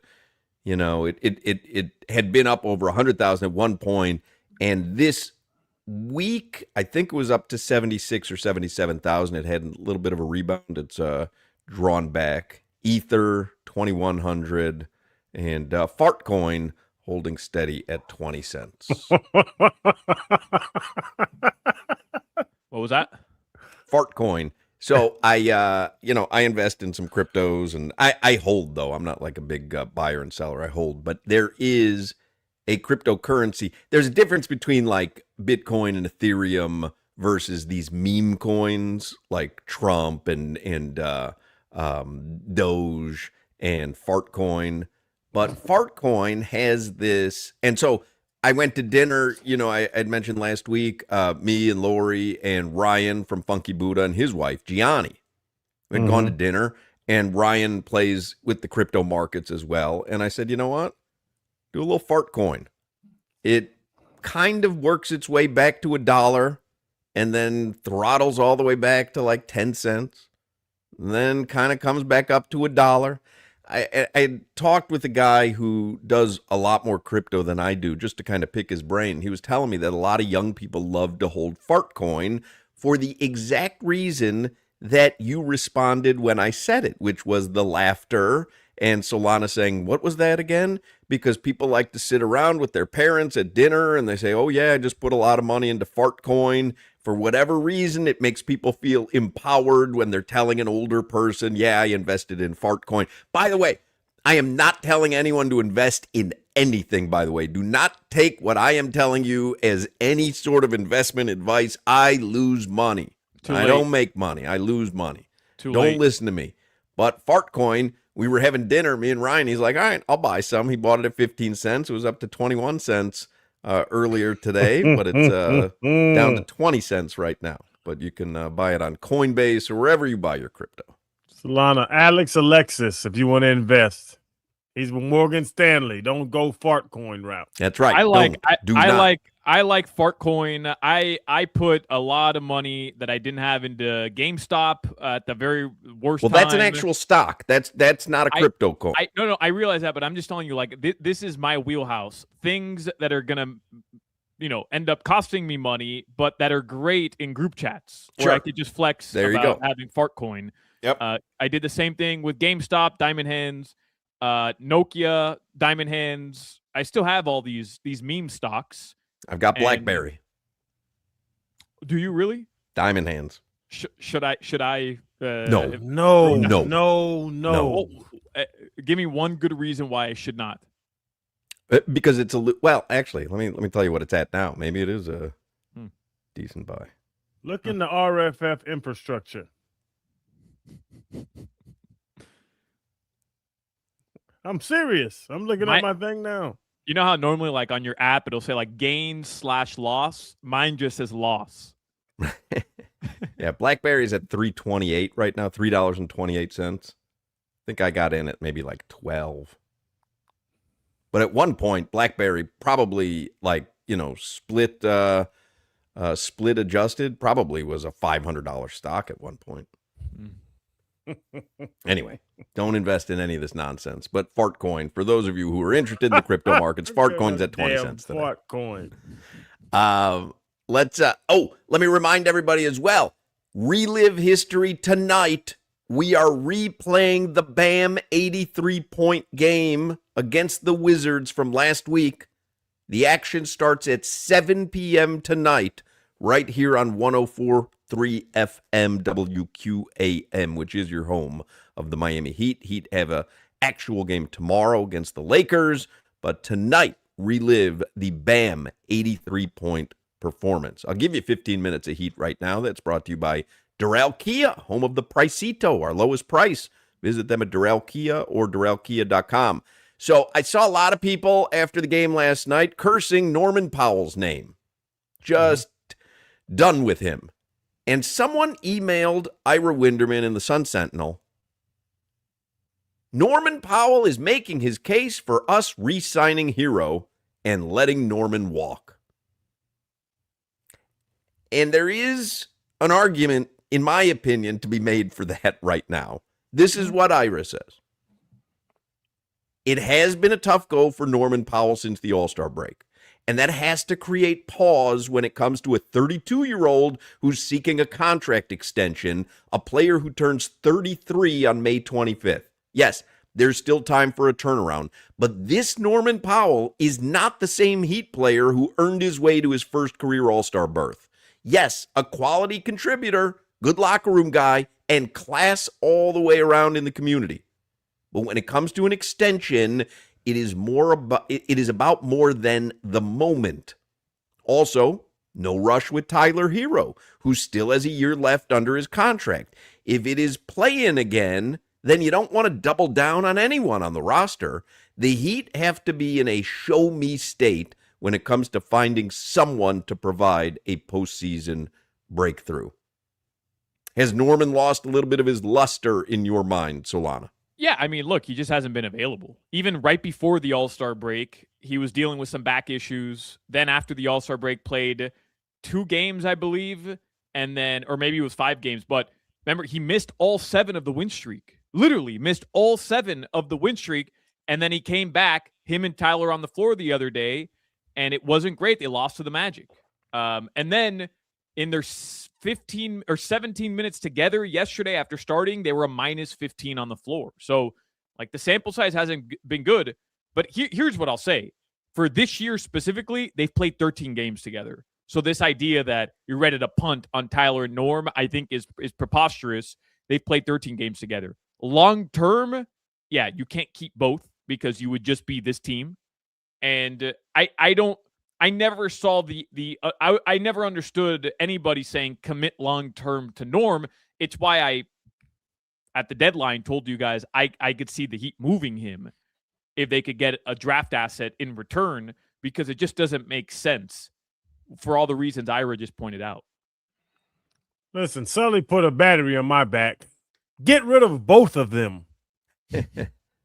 Honestly, there's probably more of a case to be made for that. And now you got to watch the playoffs play out, though, because someone could have a spectacular run. You may not say that, but there's probably, if I had to lean right now, there were 3 options. Get rid of Norm, get rid of Tyler, get rid of everyone. I'd probably lean with that option. Get rid of everyone. We've seen Tyler his entire career. He's okay. He's very, very good at basketball. We have all these phrases, but in Norm is he's a good player, but he's not. We've seen great. We know what great looks like. They're not great. Either one of them aren't great. They can't play defense. Solana said it very, very beautifully yesterday. I'm not worried about the offensive side with them. I'm worried about the defensive side of the ball, where now we have to worry about mismatches. They can't guard anybody. So they can't play defense, and then offensively they can't play together. Like this, we're putting Band-Aids on broken legs with these guys. No, but keep Bam and go get some other great players. Okay, I'm with you. Yes, 100%. But you probably need Tyler Hero to go land whoever it is you're trying to land in terms of trading for a great player. Giannis. Right, we could talk about that again. You probably need Tyler Hero, who's still under contract for another year. He just wants an extension. All I'm saying is I agree with not signing either of them to new long-term contracts to be marquee parts of your franchise. I'm with that. But the idea of get rid of both of them, let's just say the Heat are able to attract a big free agent this offseason or trade for Giannis or trade for somebody. Well, you have to fill out the roster. Norm would be a perfect 3 if you had to move on from Tyler Hero, and if you can get him at a good team-friendly deal. And I think Norm would be interested in that because he could get a 2-3 year deal done, maybe make 20-25 million per year, and he gets to stay in Miami where he clearly likes it, and the Heat have proven to like him as well. But this idea of next year running it back, giving Tyler an extension based on, a nice little sample size, but this year hasn't been available, which has been the biggest criticism, and then bringing this team back, giving Norm a 2-3 year deal, the Heat aren't going to do that. Like, it wouldn't make any sense at all. The problem is you might very well have lost Norman Powell in the offseason for nothing. And I think that goes back to the conversation we were having before the deadline, which is what are the Heat doing? But, a 7-game win streak certainly changes how they feel about what their chances are going into the playoffs. We'll see. They have the Lakers coming up tomorrow. They have the Spurs at Houston, the Spurs at home, and then at Cleveland twice over the next 5 games. That's a stretch against 5 quality playoff teams. We'll see. Are they going to be healthy? And can they win a lot of those games? If they can, I think we'll feel pretty decently about them at least winning a first-round series. If they suck in these next 5 games, well, then the Heat made a mistake. They probably should have moved off of some of these guys. I have no problem with Norm coming back as a 3 because he's a really good player. Right. We use the phrase of really good. He's a decent NBA player. If they need Tyler in a trade, that should be the priority. Trade Tyler to go get that 1 so Bam can be the 2 and Norm can be the 3. I have no problem with that setup. To give Tyler more money and keep him here is a waste of damn time. I don't think Tyler needs to spend another year in Miami. We're spinning wheels. We're running on a treadmill with Tyler. I mean, I like Tyler. I just don't think you can give him the extension that he wants. Like, I would love to keep Tyler Hero here. For what? To be what? To be the third. If in my world where you do land another whale, Tyler would be the perfect complementary scorer to a Giannis Antetokounmpo. And Bam would be the perfect complementary player to a Giannis Antetokounmpo in my world, right? By the way, that's who you're pairing. Speaking of Giannis, Barry Jackson, the Miami Herald tweets out, I had told you the story earlier. So the Milwaukee Bucks, wanting to enhance their lottery chances and protect an asset, want to shut down Giannis, and he's refusing, as The Athletic and ESPN have reported in the past 30 minutes.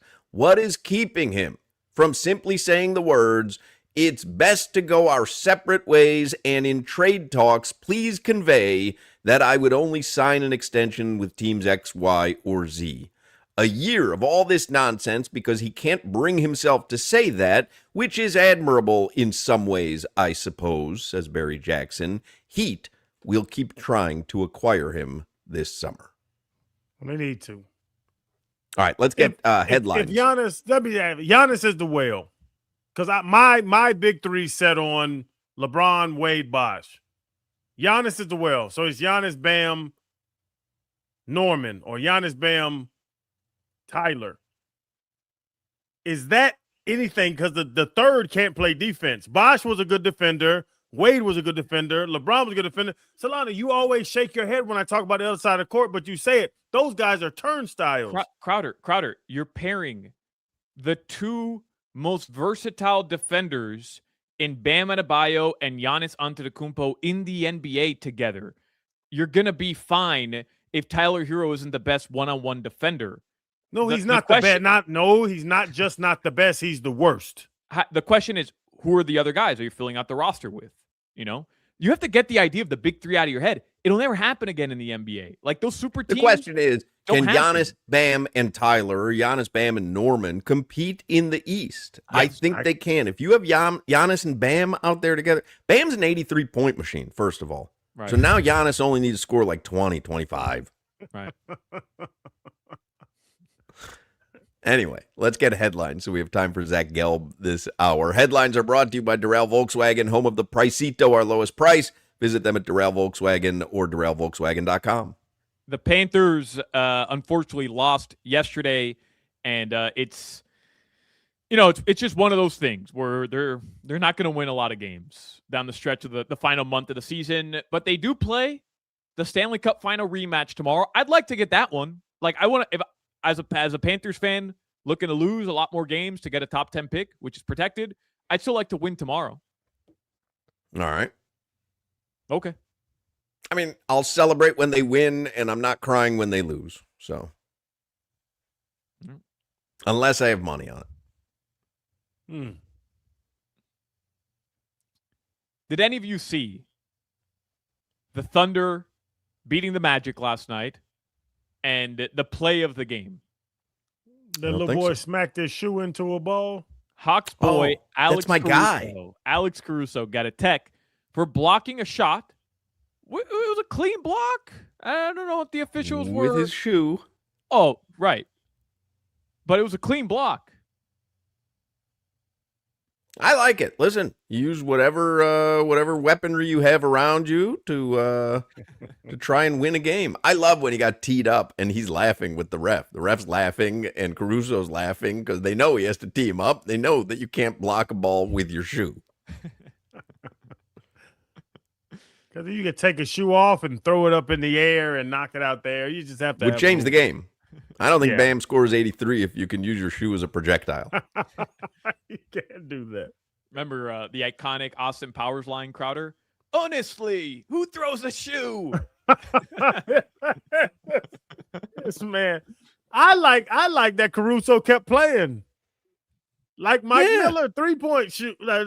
Keep playing. Shoeless three. Yeah, keep playing ball. Hell. The Bulls host the Raptors tonight. Matas Buzelis, 20.5 is your over-under. Josh Giddey, 19.5. Larenaga going to get tired of your Montez Buzelis stuff. Josh Giddey, triple-double is plus 200. Most people on triple-doubles are like plus 2,000. Triple-double machine. He's a triple-double machine. Bulls want to lose. I mean, they're screwing up their tankathon. They beat the Memphis Grizzlies the other day. Yeah. They're trying to lose games. OKC By the way, is in Brooklyn tonight. What do you think the line is? OKC in Brooklyn. Minus 10.5. OKC in Brooklyn, second night of a back-to-back. I don't know who's playing, who's not. My guess is SGA won't play. But I'd still say they're 16.5-point road favorites. Minus 18. Yeah. 18. Goodness 18. Gracious. That's crazy, man. Put that in my parlay. Oh, yeah. Jimmy just texted us. I saw this from Schefter. The Carolina Panthers are trading Andy Dalton to the Eagles for a 2027 7th-round pick.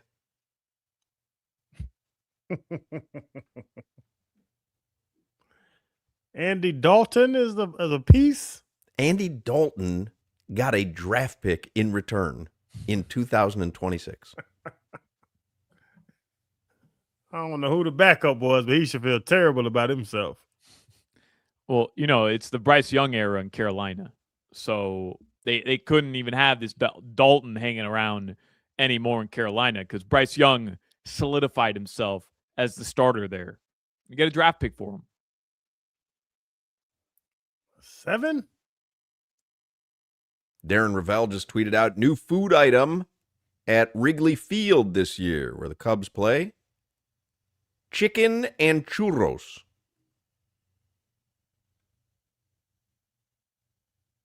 Chicken and churros. The way that you would have chicken and waffles, Mm-hmm. chicken and churros. Same plate, same, just exactly like you would have chicken and waffles, except it's chicken and churros, which I've never heard of that combo before. So chicken tenders and churros on the same plate. Pretty much. Like, is there sauce on there? Because on waffles you know, chicken tenders are fried, waffles a lot of bread.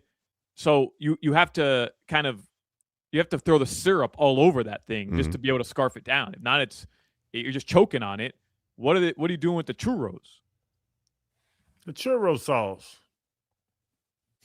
Right. Yeah, that little churro what's that? Caramel? Well, you could put, I mean, as you know, my 4th grade or 5th grade Spanish book was churros y chocolate. You could put chocolate on it, but this looks like butter. Looks like there's a pat of butter on there. You know, we never talked about my trip to Madrid. I went to San Ginés and I had churros con chocolate. Did you think of me? Well, I had a pretty controversial take. Churromania is better. Don't even. You're talking about Churromania in the Sawgrass Mills Mall that has the churros under the heat lamp for 4 hours before you get the churro. I'm talking about Churromania that they have at Dadeland Mall, that they have as a food truck on Kendall Drive and 97th Avenue. I mean, Churromania is just as good as these San Ginés chocolate con churros in Madrid that everybody tells you have to line up for. That is ridiculous. No, you know what's ridiculous? No chance, melting actual like chocolate bars and just here, dip your churro into that.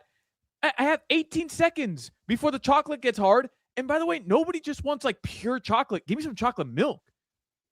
Give me some chocolate milk, bro. You dump your churro in chocolate milk? Dip it in chocolate milk? Yeah. Give me a little less like a little more consistency to dip the churro into. Well, the consistency is the chocolate sauce. Oh, thanks. But it's not. It's too much. It was. Do you too know much. what consistency means? It didn't sound like it. Churromania better than any churros in Madrid. Get out of there. That's crazy talk. Yeah. That's crazy talk. Did you ride the bikes? No, I didn't ride the bikes. You had to ride a bike in Spain. And would I take a duck boat? Duck boat. That's good. You the duck boat? Nope, no duck boat. All right. Well, do that if you're in Boston. Yeah, he was pinching pennies, Hoch. Did you visit Cheers? No, I didn't get a chance. They didn't know your name? Tito Benach, who used to work at the radio station, I consider somewhat of a food expert, says about Solana's take there, this guy's insane. Yeah. Yeah. Well, food truck churro is better than a stored churro. I'll give you the food truck because it's going to come fresh out of the fryer. Like the Churromania, it's under those heat lamps for hours. Yeah. It's crazy to say Churromania is even in the same conversation as churros y chocolate in España. España. Bro, Churroland in Miami, Biscayne, Churromania, Churro World, whatever churro you want to eat here in Miami is better than at San Ginés in Madrid. I mean, Steven Preciado, another one of our former producers who also is a bit of a food expert, just texted me, I just got back from Madrid myself. Solana is tripping about those churros. You have taste buds? Or you just jam the churro down, no chew? Yeah, I scarf them all down. Just whoop.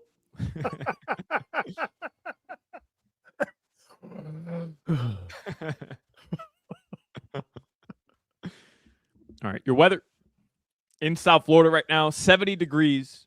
It's been raining, and it's humid. That's your weather. Consistent.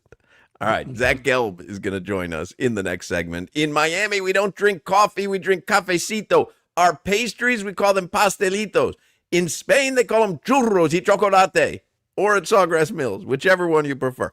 But when you want a low price, you know you always pay less with your Pricito at Doral Volkswagen. Take advantage of a Pricito now on all your favorite new Volkswagen models like a Tiguan, Jetta, Taos, Atlas, and more. Don't wait. Hurry to Doral Volkswagen today. Don't miss your chance to save on a new Volkswagen with easy financing, fast service, and the best value for your money because you always pay less with your Pricito at Doral Volkswagen. Visit them at Doral Volkswagen or start shopping for your Pricito now at DoralVolkswagen.com. This is Hoch, Crowder, and Solana. Everything that comes out of my mouth is generally wrong. WQAM.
Little Eddie Money.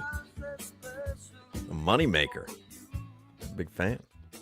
All right, Zach Gelb is on the Toyota of Hollywood hotline.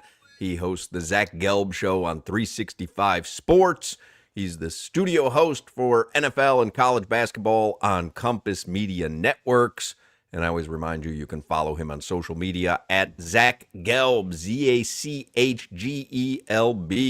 What a remarkable rebound we have had today. We had the worst show yesterday that we've had in 10 years. Today has been remarkably good. Do you think you can continue the great show that we've been doing today for 2 hours and 36 minutes? Well, I wore a hat because I didn't want Coach L to chime in and then comment on the size of my cabeza. And let me tell you, Solana, right? Solana does got a grande cabeza and more ways than one. You know, the arrogance on this guy. Oh, my God. I text him every week. I get a link for this show. I text him, hey, did you send the link? He goes, it's the same one as always. Like, how am I supposed to know that? I just click the link and then see you guys there. So I go, you're kind of lazy. He goes, me or you? I don't like Solana these days. Lazy. That's how you talk to the guests, Solana? Me or you? You know, Gil, not everything needs to be brought on the air. You ever think about that? Like, not everything. And speaking of grande cabezas, you've got the biggest forehead I've ever seen. So yeah, I don't know you know what? About. I actually put this hat on thinking like, oh, I'll just wear the hat so I don't get any shrapnel from Coach L. And I just realized this hat was way too tight. So that's fine, Solana. I'm comfortable. Unlike you, I'm comfortable in my own skin. You want to say I got a big head? Oh, well, big F you. Wow. Gelby, so the Dolphins traded Jalen Waddle yesterday. And then Adam Schefter reported today that the Dolphins are saying no to any team inquiring about Devon Achane, which leads Solana to believe that they are going to trade Achane. Would you consider trading him? We've been having this conversation. There's obviously context involved, right? I mean, obviously you need to know where they're going to have money to spend after this year. Maybe Achane's the guy, but what if he were to bring you a first rounder in return? So would you consider trading him? I actually now think it's a sensible take by Solana. So there is some sort of brain that does work in that large cabeza of his. But yeah, I took that Schefter tweet. I think this is what Solana's saying, as they're just not happy with the price right now. They're not trading him right now. Right after the combine, I was reading this Matthew Berry article where he puts all these nuggets that he hears from the combine, and he's puffing his chest out like, oh, I get all these takes right. One of the takes he had was that both Jalen Waddle and Devon Achane weren't going to get moved. And that never made sense to me. So I credit the Dolphins for getting something back for Waddle and getting a first and then some, right, at 3, and then they swapped the 4s, whatever it was. I would have preferred it to be a 2027 first-round pick. I would have maybe taken a gamble on there, but good for them. They're rebuilding this team. And ultimately, you don't have to trade Achane. Like, don't trade Achane for a third-round pick. I don't think you're getting a first. Maybe at the deadline you get a first for him, but a second-round pick from a team, like, I think is pretty fair for Devon Achane, especially with the position that he plays. And do you put Achane, because he's going to want more money. If he does stay, Gelb, I think Achane's going to hold out. He's going to want money. But like the Saquon Barkley, Christian McCaffrey, Derrick Henry, Jonathan Taylor, Alvin Kamara, Josh Jacobs, James Cook, who's the newest deal, James Cook at $12 million a year. Is he in that $12 million range, or is he up there with Christian McCaffrey at 19? He's not Christian McCaffrey. He's a heck of a player, don't get me wrong. But I think we need to see more from Devon Achane. But his age, right? He's 24, if memory serves me right. He's right there for a big money payday. So you got to make that decision. Are you going to give him a big fat payday and give him a lucrative contract, or do you just want picks back for him? And I don't know the direction of the Dolphins. Like, I take the move yesterday with Waddle is that they're marching for Arch or whatever quarterback slogan you want to do. And I know people say, well, they just signed Malik Willis. It's only $45 million guaranteed. For a quarterback, $45 million guaranteed isn't much. So this is a rebuild. It just, I don't really know what the end destination is quite yet. Is the biggest issue here, though, in terms of Devon Achane? The biggest issue, in my opinion, Gelb, it looks like, okay, you set the bar for Jalen Waddle. Here's what you got in return for Jalen Waddle. You can't get less for Devon Achane, but because teams have to pay him, you can't just assume that they're going to give you first-round picks, multiple first-round picks, and then have to pay him. So they just can't take less money or less assets in return for Waddle than they could for Achane, right? Like, the optics of it would not look good. Yeah, but it's the position. A wide receiver is going to fetch much more in return than a running back. This league, we thought because Derrick Henry had that great year 2 years ago and Saquon Barkley had that sensational year, there's going to be this respect back for the running back. This league still doesn't respect the running back. Now, you need a run game. You need a playmaker. But most of the times, bell cow backs usually don't lead to championships. Like the Seahawks lost Zach Charbonnet. They had a duo of Kenneth Walker and Zach Charbonnet. They still won the Super Bowl with Kenneth Walker, and they let the Super Bowl MVP walk out of the building. So I don't think at the deadline, maybe a team like, I know Buffalo is James Cook, but a team like Buffalo, I know they're not going to make the deal that's going for it. Maybe they'll say, we're going to have the 27th or 28th pick, even if all blank hits the fan. So we could go give a first-round pick for Devon Achane. But it's probably going to be a 2. Maybe you can put some conditions for it, but I don't think you're getting much more than that. And Geb, how do we really evaluate Malik Willis if Tutu Atwell is his best receiver? Like, how do we evaluate him? Why are we paying him $45 million as that buffer quarterback if he has no weapons around him? That's my thing about you have to. I guess don't you have to keep some mainstays on the offensive side of the ball to see what goes on? Yeah, that's the part where they lose me because, like I said, the money is not detrimental that they gave to Malik Willis. But when you give him $45 million guaranteed and it's the regime that's here now, that knows him, that is comfortable with him, so maybe they're just going to trust him. But if the Dolphins have, let's say, the first pick in the draft this year, they're taking an Arch Manning or they're taking a quarterback for next year. But if they have the 4th or 5th pick in the draft, maybe they still like Malik Willis and they draft Jeremiah Smith. I don't know. I think they're going to be drafting a quarterback next year. I would imagine that in the first round, now having 2 first-round picks, I don't know if it's at 11 or if it's the one that's at 30. They're going to take a wide receiver. If it's at 11, I don't think Carnell Tate will be there. Maybe Mekhi Lemon is there, and it's just a reset at the position, and you get a guy on a younger contract. Jordan Tyson will be there. If it's later on, it could be an Omar Cooper Jr. or a Casey Concepcion. The only thing I would say about taking a quarterback in the draft, even if you do, you could theoretically have a plan to take a quarterback next season, but have him sit for a year behind a starting quarterback. And if you know Malik Willis and you know he's a quality enough quarterback and a quality dude who's going to be a good mentor for whoever you're, selecting, then it's probably a good investment to have some sort of, instead of just bringing in an Andy Dalton or a Kirk Cousins, an old guy who just, hey, do whatever you need to do this season, you bring in a guy like Malik Willis who's got some upside and also someone you've worked with before. It just gives you some sort of stability in a season that there's not going to be that much. And remember, Arch sat pretty much for 2 years at Texas before he started to play. So if it is Arch, maybe the Manning family would prefer a guy like Malik Willis to at least play the first 8 games of the season. If you're taking a quarterback 1 overall,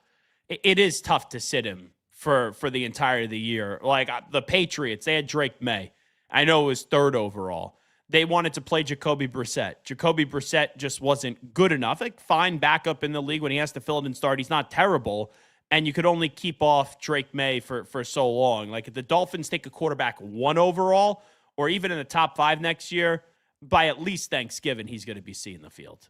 Gilby, are the Dolphins doing this right? Is Sullivan and Halfley what they're doing? We joke all the time. Every time they say the Dolphins signed blank, I say 1 year, $2.5 million. They're bringing in a bunch of, bargain bin guys trying to figure it out. They don't have much money. Are they doing a rebuild right? So I think we have to wait and see what else they do. Like put it this way. Am I telling you this is going to work? I can't tell you that. The Dolphins haven't made it work for 20 years. It's the same thing with, you look at the Jets with Darren Muji. Darren Muji got there and he traded Quinnen Williams and Sauce Gardner. They have 5 first-round picks in the next 2 years.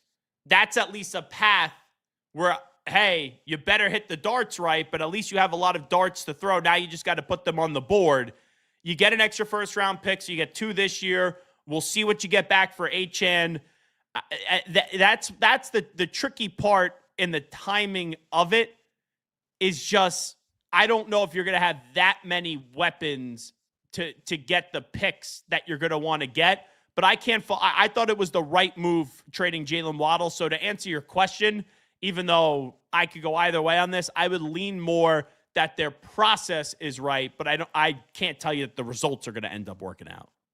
Are you a big March Madness nut, Gelby? Yeah, I'm into it this year. There's no like doubt we'll be about watching tomorrow afternoon all the way through the evening, and Friday in the afternoon all the way through the evening. Stop with the gator chomp. No one needs to see that, Crowder. Yeah. So I'll be watching There right you go, at 12. Jimmy. Throw up that U. When the ball gets thrown up in the air, I'll be watching. I filled up my bracket. I just do one bracket. I'm not like Solana, who probably fills out 35 and then says, "Oh, look at this upset that I had. I had this 12 seed winning," when he had 40 brackets out there with 40 different results. What kind of bracket? How much? So I'm in a few. One's like $30. You and just other said ones, you fill out one. No, you fill out one. You do the same one one. bracket, but the same one. Yeah. So I think one's like 30, one's 25, one's like 20. I'm not going nuts here. If Channing actually wants to be my friend, I'm sure he's in a big roller bracket. Oh, he's probably in a $2,000-$3,000 March Madness bracket. You know. Parlay, NBA. I'm winning money now. He's been hitting them on the head with money line parlays, big giant favorites. Yeah, but Channing, can you tell the listening audience that you bet the under on the night that Bam Adebayo scored 83? Gil, You know what I had that night?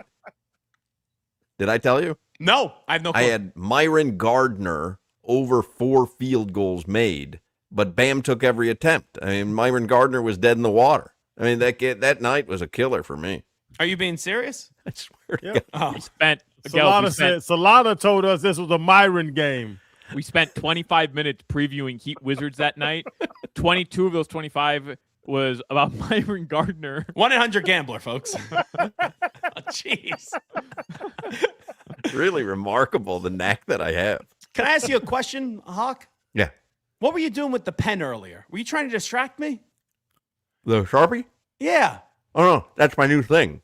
Oh, I thought you were doing some sort of bit because your eyes were moving in a weird way when you were biting down on the Sharpie, and I was laughing and I was confused here when I was trying to answer a question about 5 No, minutes that's ago. my new thing. I'm under the impression that if you have a Sharpie in your mouth, people take you more seriously. How about a cigar? Well, a cigar would work too, but I think a Sharpie in 2026 probably better for media. Do you sniff that thing during the break? I might. Oh, okay. Probably. Zach Gelb, follow him on social media. ZACHGELB. We'll see you, Gelby. You got it, guys. Be well.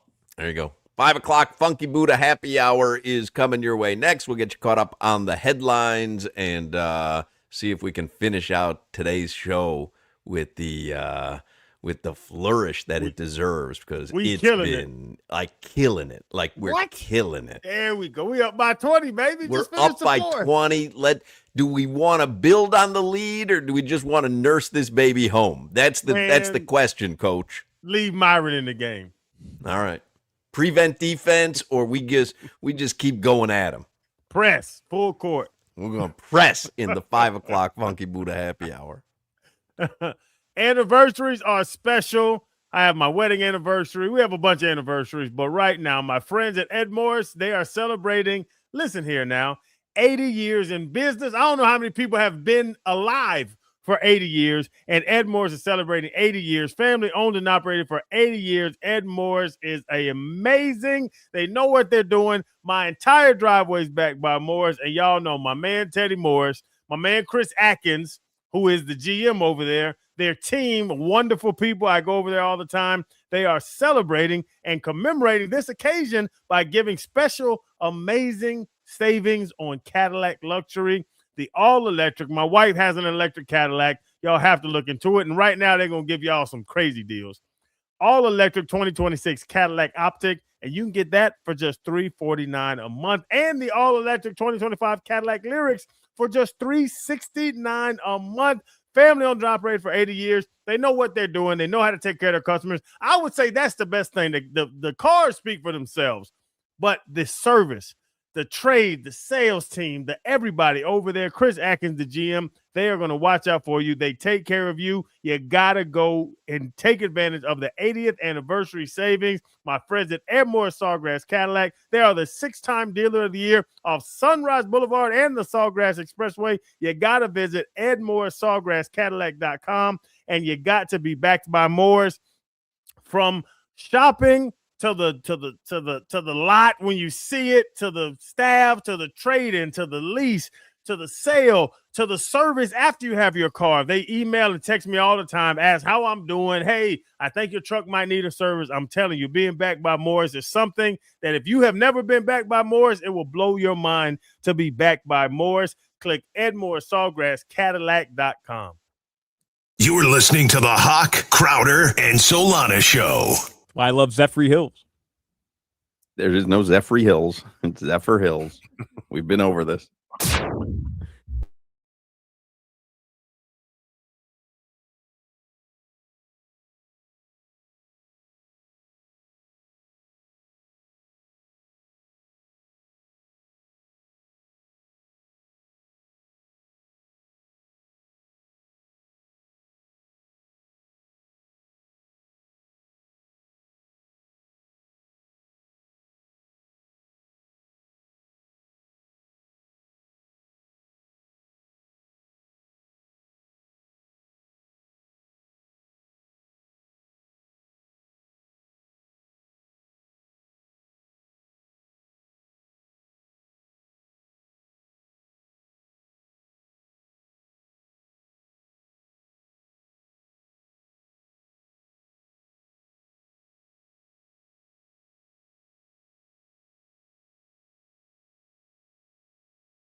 you see that my behavior is unacceptable? So condescending, unnecessarily critical. I have the tendency of getting very physical. So watch your step, cause if I 5 o'clock hour is the Funky Buddha Happy Hour.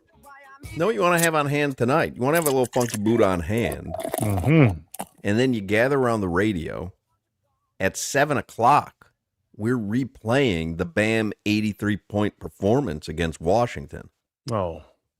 So, you know, but you get some people, you know, maybe your wife, your girlfriend, they don't know it's a replay. And you, I don't know, start a drinking game.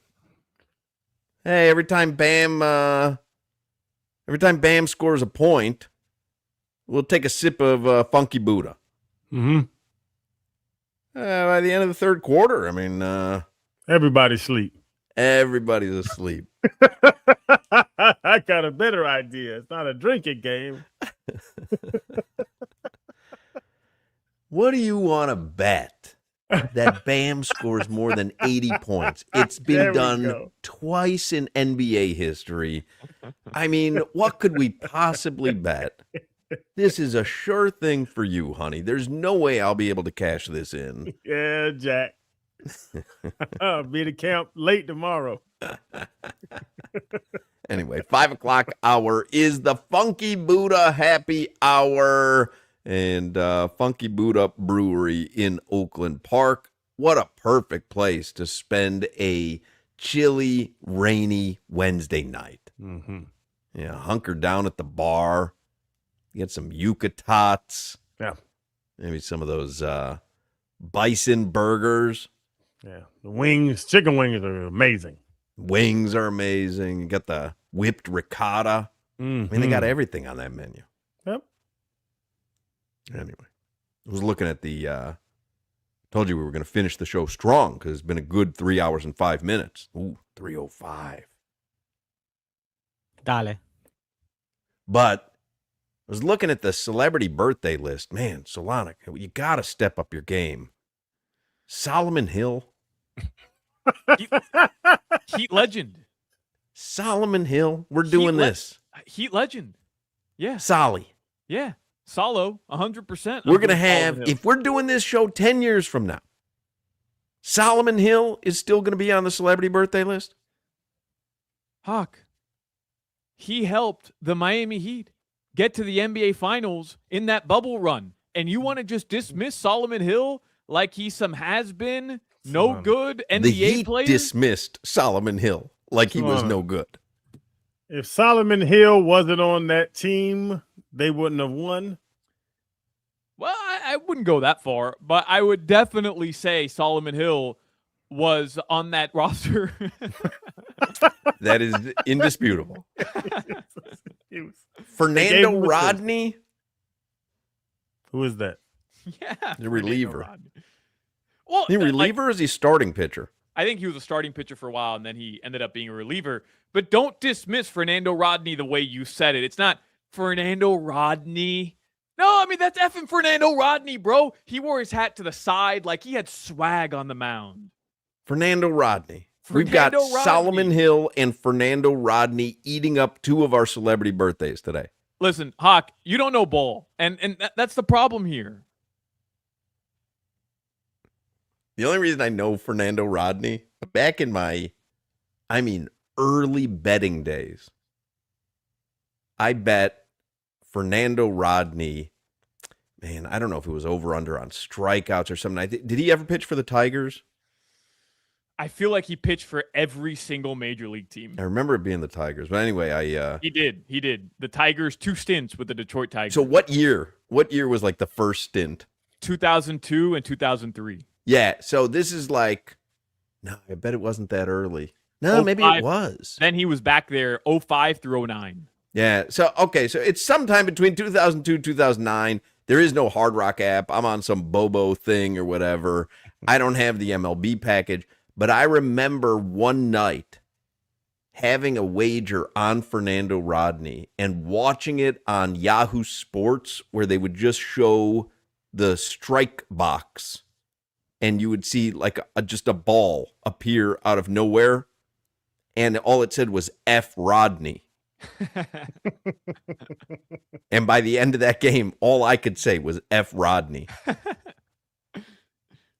So happy 49th birthday, Fernando Rodney. This guy's a 3-time All-Star. Yeah. But I just seen it. It's Adam Levine, Queen Latifah. You don't know how to say JT Real Muto. You don't know how to say the Queen's name. It's Latifah. Queen Latifah. I'm sorry, Solana. I know. Yeah, Coco Gauff, Serena, they're great. I know how you roll. Brian Scalabrine. Queen Latifah, one of my favorite rappers. Do you know who Adam Levine is, Crowder? The little boy with the tattoos. Yeah. Do you know what group he fronts? Bye, bye, bye, bye, bye, bye. You nailed it. Yeah, you got it. In sync. Yeah. That was good. I didn't see that coming. I know music. All right. 5 o'clock Funky Buddha happy hour. Let's do headlines with Alejandro Solana, brought to you by Doral Volkswagen, home of the Pricito, our lowest price. Visit them at Doral Volkswagen or DoralVolkswagen.com. Took issue with Fernando Rodney and Solomon Hill, Yes. did you? Yeah. Solomon Hill. Yeah. Solomon Hill, Heat legend. You're very loose with the celebrity. We've talked about this. Celebrity? Crowd, if you're a celebrity, Solomon Hill's a celebrity. Ain't no way in the hell. I'm better than Solomon Hill. I'm not saying you Crowder shouldn't be on a celebrity guest list, celebrity birthday list in a Detroit radio station in 2026. That's the equivalent. And I was better than Solomon Hill. If Crowder played for the Detroit Lions for a cup of coffee, then maybe he would be on the celebrity birthday list for Detroit. So it's not the equivalent. Solomon Hill was on one of the more interesting and fun recent Heat teams over the past decade. A team that went to the NBA Finals, that was a vital part of some happiness in, for the most part, a pretty not great time for us. Solomon When Hill's you a need part of that, this Hoch. detailed an explanation on who the guy is, it's not a celebrity birthday. Leroy Horde texting me, he thought you were talking about the football announcer Solomon Hill, who I believe is Solomon Wilcots. Solomon Hill is his career 5-3-1. 5-3-1. I'm better than 5-3-1. If I had NBA stats, I'd be 12-8-4. He just can't be on a celebrity birthday list in 2026. By the way, do you guys want to book Solomon Wilcots for the Super Bowl next week? I mean, next year, Yeah. because he's Put available. him on after put him on after Kyle Turley. Don't get Turley on. Jalen Waddle has, the Dolphins said goodbye to Jalen Waddle, and Jalen Waddle has responded with forever love and appreciation with the heart emoji, like the hand heart emoji. This is a funny text. So Adam Levine was not in sync, Hoch. It was Maroon 5. Yes, thank you, sir. We know. he was a Marine? What's that? Yeah, he was in Marine 5s. Oh. So that's the song I played. It's pretty forgettable Super Bowl halftime show, right? Oh, one of the worst. Maroon 5. Yeah, one of the worst. What Super Bowl was that? I don't remember, but I It know. was pretty recent. Yeah, like in the last couple of years, right? Because all I remember is he took off his shirt. You got to take off your shirt. You want attention. Yeah. 2019. He was joined by Travis Scott and Big Boy. I'm sorry, Big Bois. Jeez, Rich.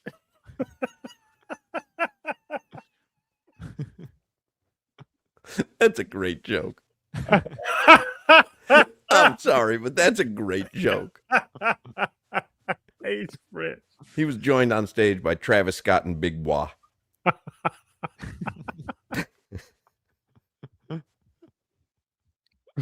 I met Big Boy 100 times. Did you? Well, he's Atlanta. He's an Atlanta guy. Yeah, he just hangs out. Like, he's not a celebrity. He's just a dude that hangs out. What about Andre 3000? Because you can't like craft two separate individuals to come together and make one of the most iconic duos in like anything. You've got Andre 3000, like the most artsy mother bleeper, plays the flute, the pan flute, just like randomly. And then Big Boy, I don't know him, but like you're describing him as just down to earth. It's honestly, you've talked about, and they have never broke up. It's always outcasts. They've never broke up because I think it's the yin and yang thing, the opposites attract. But Andre 3000, I've never been around him. They said he's very like weird, but Big Boy is just like he'll sit at the varsity with you and eat a hot dog and just BS. Like it's a weird dynamic, but it works. And it has to be 2 decades they've been together doing music. I'll tell you who it's incredibly similar to. I'll date myself with it, but Public Enemy. Chuck D and Flavor Flav are opposites. When I tell you opposites, Chuck D was all about social injustice and shining a light on issues he wanted to shine a light on. And Flavor Flav was a jokester. He was the court jester. Yep. But they've been tight forever. And I would say, I don't know Chuck D and Flavor Flav like that. Like you said, I'm dating myself a little younger, but I do know that good people attract good people, no matter what their personalities are. And I think those two combinations make it work. Hall & Oates, they hate each other. They hate each other. They're suing each other. Right. Yeah. How you gonna yell out Hall & Oates when I was having a good speech to the community? I wanted to talk to my community for a moment. Just wanted to let them know I was still here with them. The Marlins sue somebody, damn it. The Marlins have made the following roster moves. We're a week away from opening day. I know. Week from Friday. Little week, more than a week away. Yeah, little week. Roster moves from the Marlins. They reassigned Robbie Snelling. Who? Brian Navarreto. What? Jesus Bastidas. Ooh. Who? Jacob Berry. Mm-hmm. Huh? Johnny Olmstead. Yeah. And Daniel Johnson to the minor leagues. That sounds like one of our celebrity guest lists. Birthday lists. Damn. Good joke. I wasted it. DJ. I shot an air ball. We were having a perfect game. I shot an air ball. I didn't even need to shoot. We up, though, Hawk. We up. Yeah, Get the rebound. like Let's that. play D. I don't like that. Shoot or shoot, baby.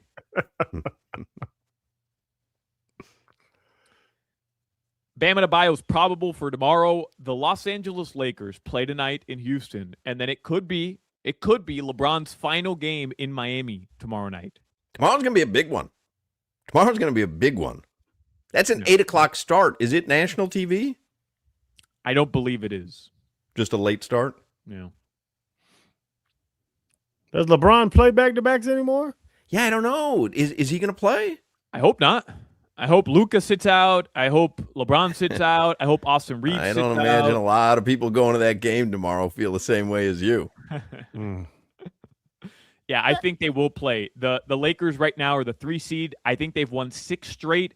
They're playing some of the best basketball of the season.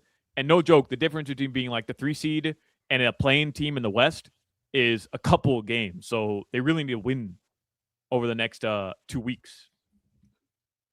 They're surprisingly good, I guess. Can I say that? Or anytime you have Luka, I guess based on last year, although he wasn't there the entire season. So, but the Lakers are the 3 seed, like they're good. But I guess is that all Luka? When we say they're good, they're good to be in the West. They're not. I don't think they have a chance to win the West. I like good. Right. Oklahoma well, City. I'm saying like almost San Antonio, 20 games Denver. over 500. Yeah. I mean, it's the Luka Doncic effect. He took the Mavs to the finals. You know, they're gonna be good. And I watched that whole overtime game. It's a Luka show, and LeBron does it. There's no lies that it's a Luka show. Right. Every big shot Luka's taking. They put DeAndre Ayton's big ass in there to get destroyed by the Joker. I don't know why they put his big ass in the game. That was embarrassing. When we talk about the West, though, and we go, anyone beat OKC or San Antonio, and then we say maybe Denver, and then you said maybe Minnesota. Does anyone believe in the Lakers? No. Minnesota might end up being a playing tournament team. Anthony Edwards is out for, I think, 2 weeks. And without him, like that's what I was saying in the standings, the T-Wolves are the 6th seed. They're 3 games ahead of the Suns. And without Anthony Edwards for 2 weeks, that's like 7 games he's going to miss. They could very much be a playing tournament team, which is crazy considering they were the 2 seed for most of the regular season. By the way, yeah, LeBron's not doing anything, Crowder. He's just 33 minutes a game, 21 points, shooting 50% from the field. Wow. I mean, that's why I was asking because I really haven't watched. 21. He's averaging seven rebounds, 7 assists, 6 rebounds at 43 years old or whatever. 21, 7, and 6, yeah. And they make a damn ticker line when his big ass dives on the ground and has like he has a headache. Do you realize? I'm not kidding. 21 points on 50% shooting, 16 attempts, 33 minutes a game, and you're averaging 7 assists and 6 rebounds. That's all-star numbers for like that player. That player. That's Bam numbers. That's Bam numbers. Yeah, it's that's Tyler Bam Hero numbers. Tyler Hero numbers. Probably better than Tyler Hero numbers. So LeBron is Tyler Hero. Is that impressive? At his age? 42? No, it's not impressive. LeBron James, get your big ass off the court. It. Then Are he you dives joking? on the ground. He dives on the ground. He gets a loose 50-50 ball, and he holds his head for 15 minutes and stops the game. Get your big ass off the ground. That's crazy, Crowder. Soft. Oh, my goodness. My elbow hurts. That's a crazy take. He's having a season. How old is he? 42? 41 years old. And it's his drafted in 23, so his 23rd season in the NBA. I do like that they zoomed into the picture of the scab he had on his knee for diving for that loose ball. I mean, it was like knee super pixelated. They had to zoom in all the way. Like, yeah, I mean, he cut his leg. Yeah, he's a professional athlete. Yeah, he dove. No. In his leg. He died. He dove on the ground, and now everybody wants to show him diving on the ground. And Jordan never did that. He's old, and he has, he didn't. Jordan never dove. Not at the end. He has blood clotting problems. He should have bled. He probably bled all night. I'm with this guy. Crowder, old, out of shape ass weirdo. I have no control of this little beam. All right, anything else in the headlines? Because I want to talk Canes March Madness with Coach Larenaga. Your weather in South Florida, it is 70 degrees. It's still a little rainy outside. That's your weather. All right. Jim Larenaga is going to join me and Baldy and old out of shape ass weirdo. I like that tease. Low testosterone is a real issue for many men. It can lead to poor sleep and low energy, brain fog, reduced sex drive, make it difficult to stay in shape. And we all know a healthy body plays a major role in overall health and well-being. That's where Atlantic Men's Clinic comes in. I've been getting a testosterone shot once a week at Atlantic Men's Clinic for over a year. Wish I had started sooner. And if I'm talking to you, if you're feeling sluggish, just not like you used to feel, I highly recommend Atlantic Men's Clinic. More than just testosterone, Atlantic Men's Clinic can help men lose weight, support metabolism, improve gains in the gym, and more with 4 targeted body composition plans featuring GH peptides, NAD+, GLP-1, PDA, and more. With the low T treatments combined with the body composition programs, most men notice real improvements. I'm talking about more energy and better focus and improved sleep and stronger workouts and a renewed sex drive as well. So if you are feeling sluggish, you just don't feel like you used to feel, schedule a consult with Atlantic Men's Clinic. Everyone there is super friendly, by the way. And they have 7 locations in South Florida, so call them. 877-455-7300, 877-455-7300, or visit AtlanticMen'sClinic.com. Featured therapies are compounded and have not been evaluated nor approved by the FDA. Provider prescription required. See website for details. You're listening to the Hoch, Crowder, and Solana Show. Who would be interested in Abuela Danger? WQA.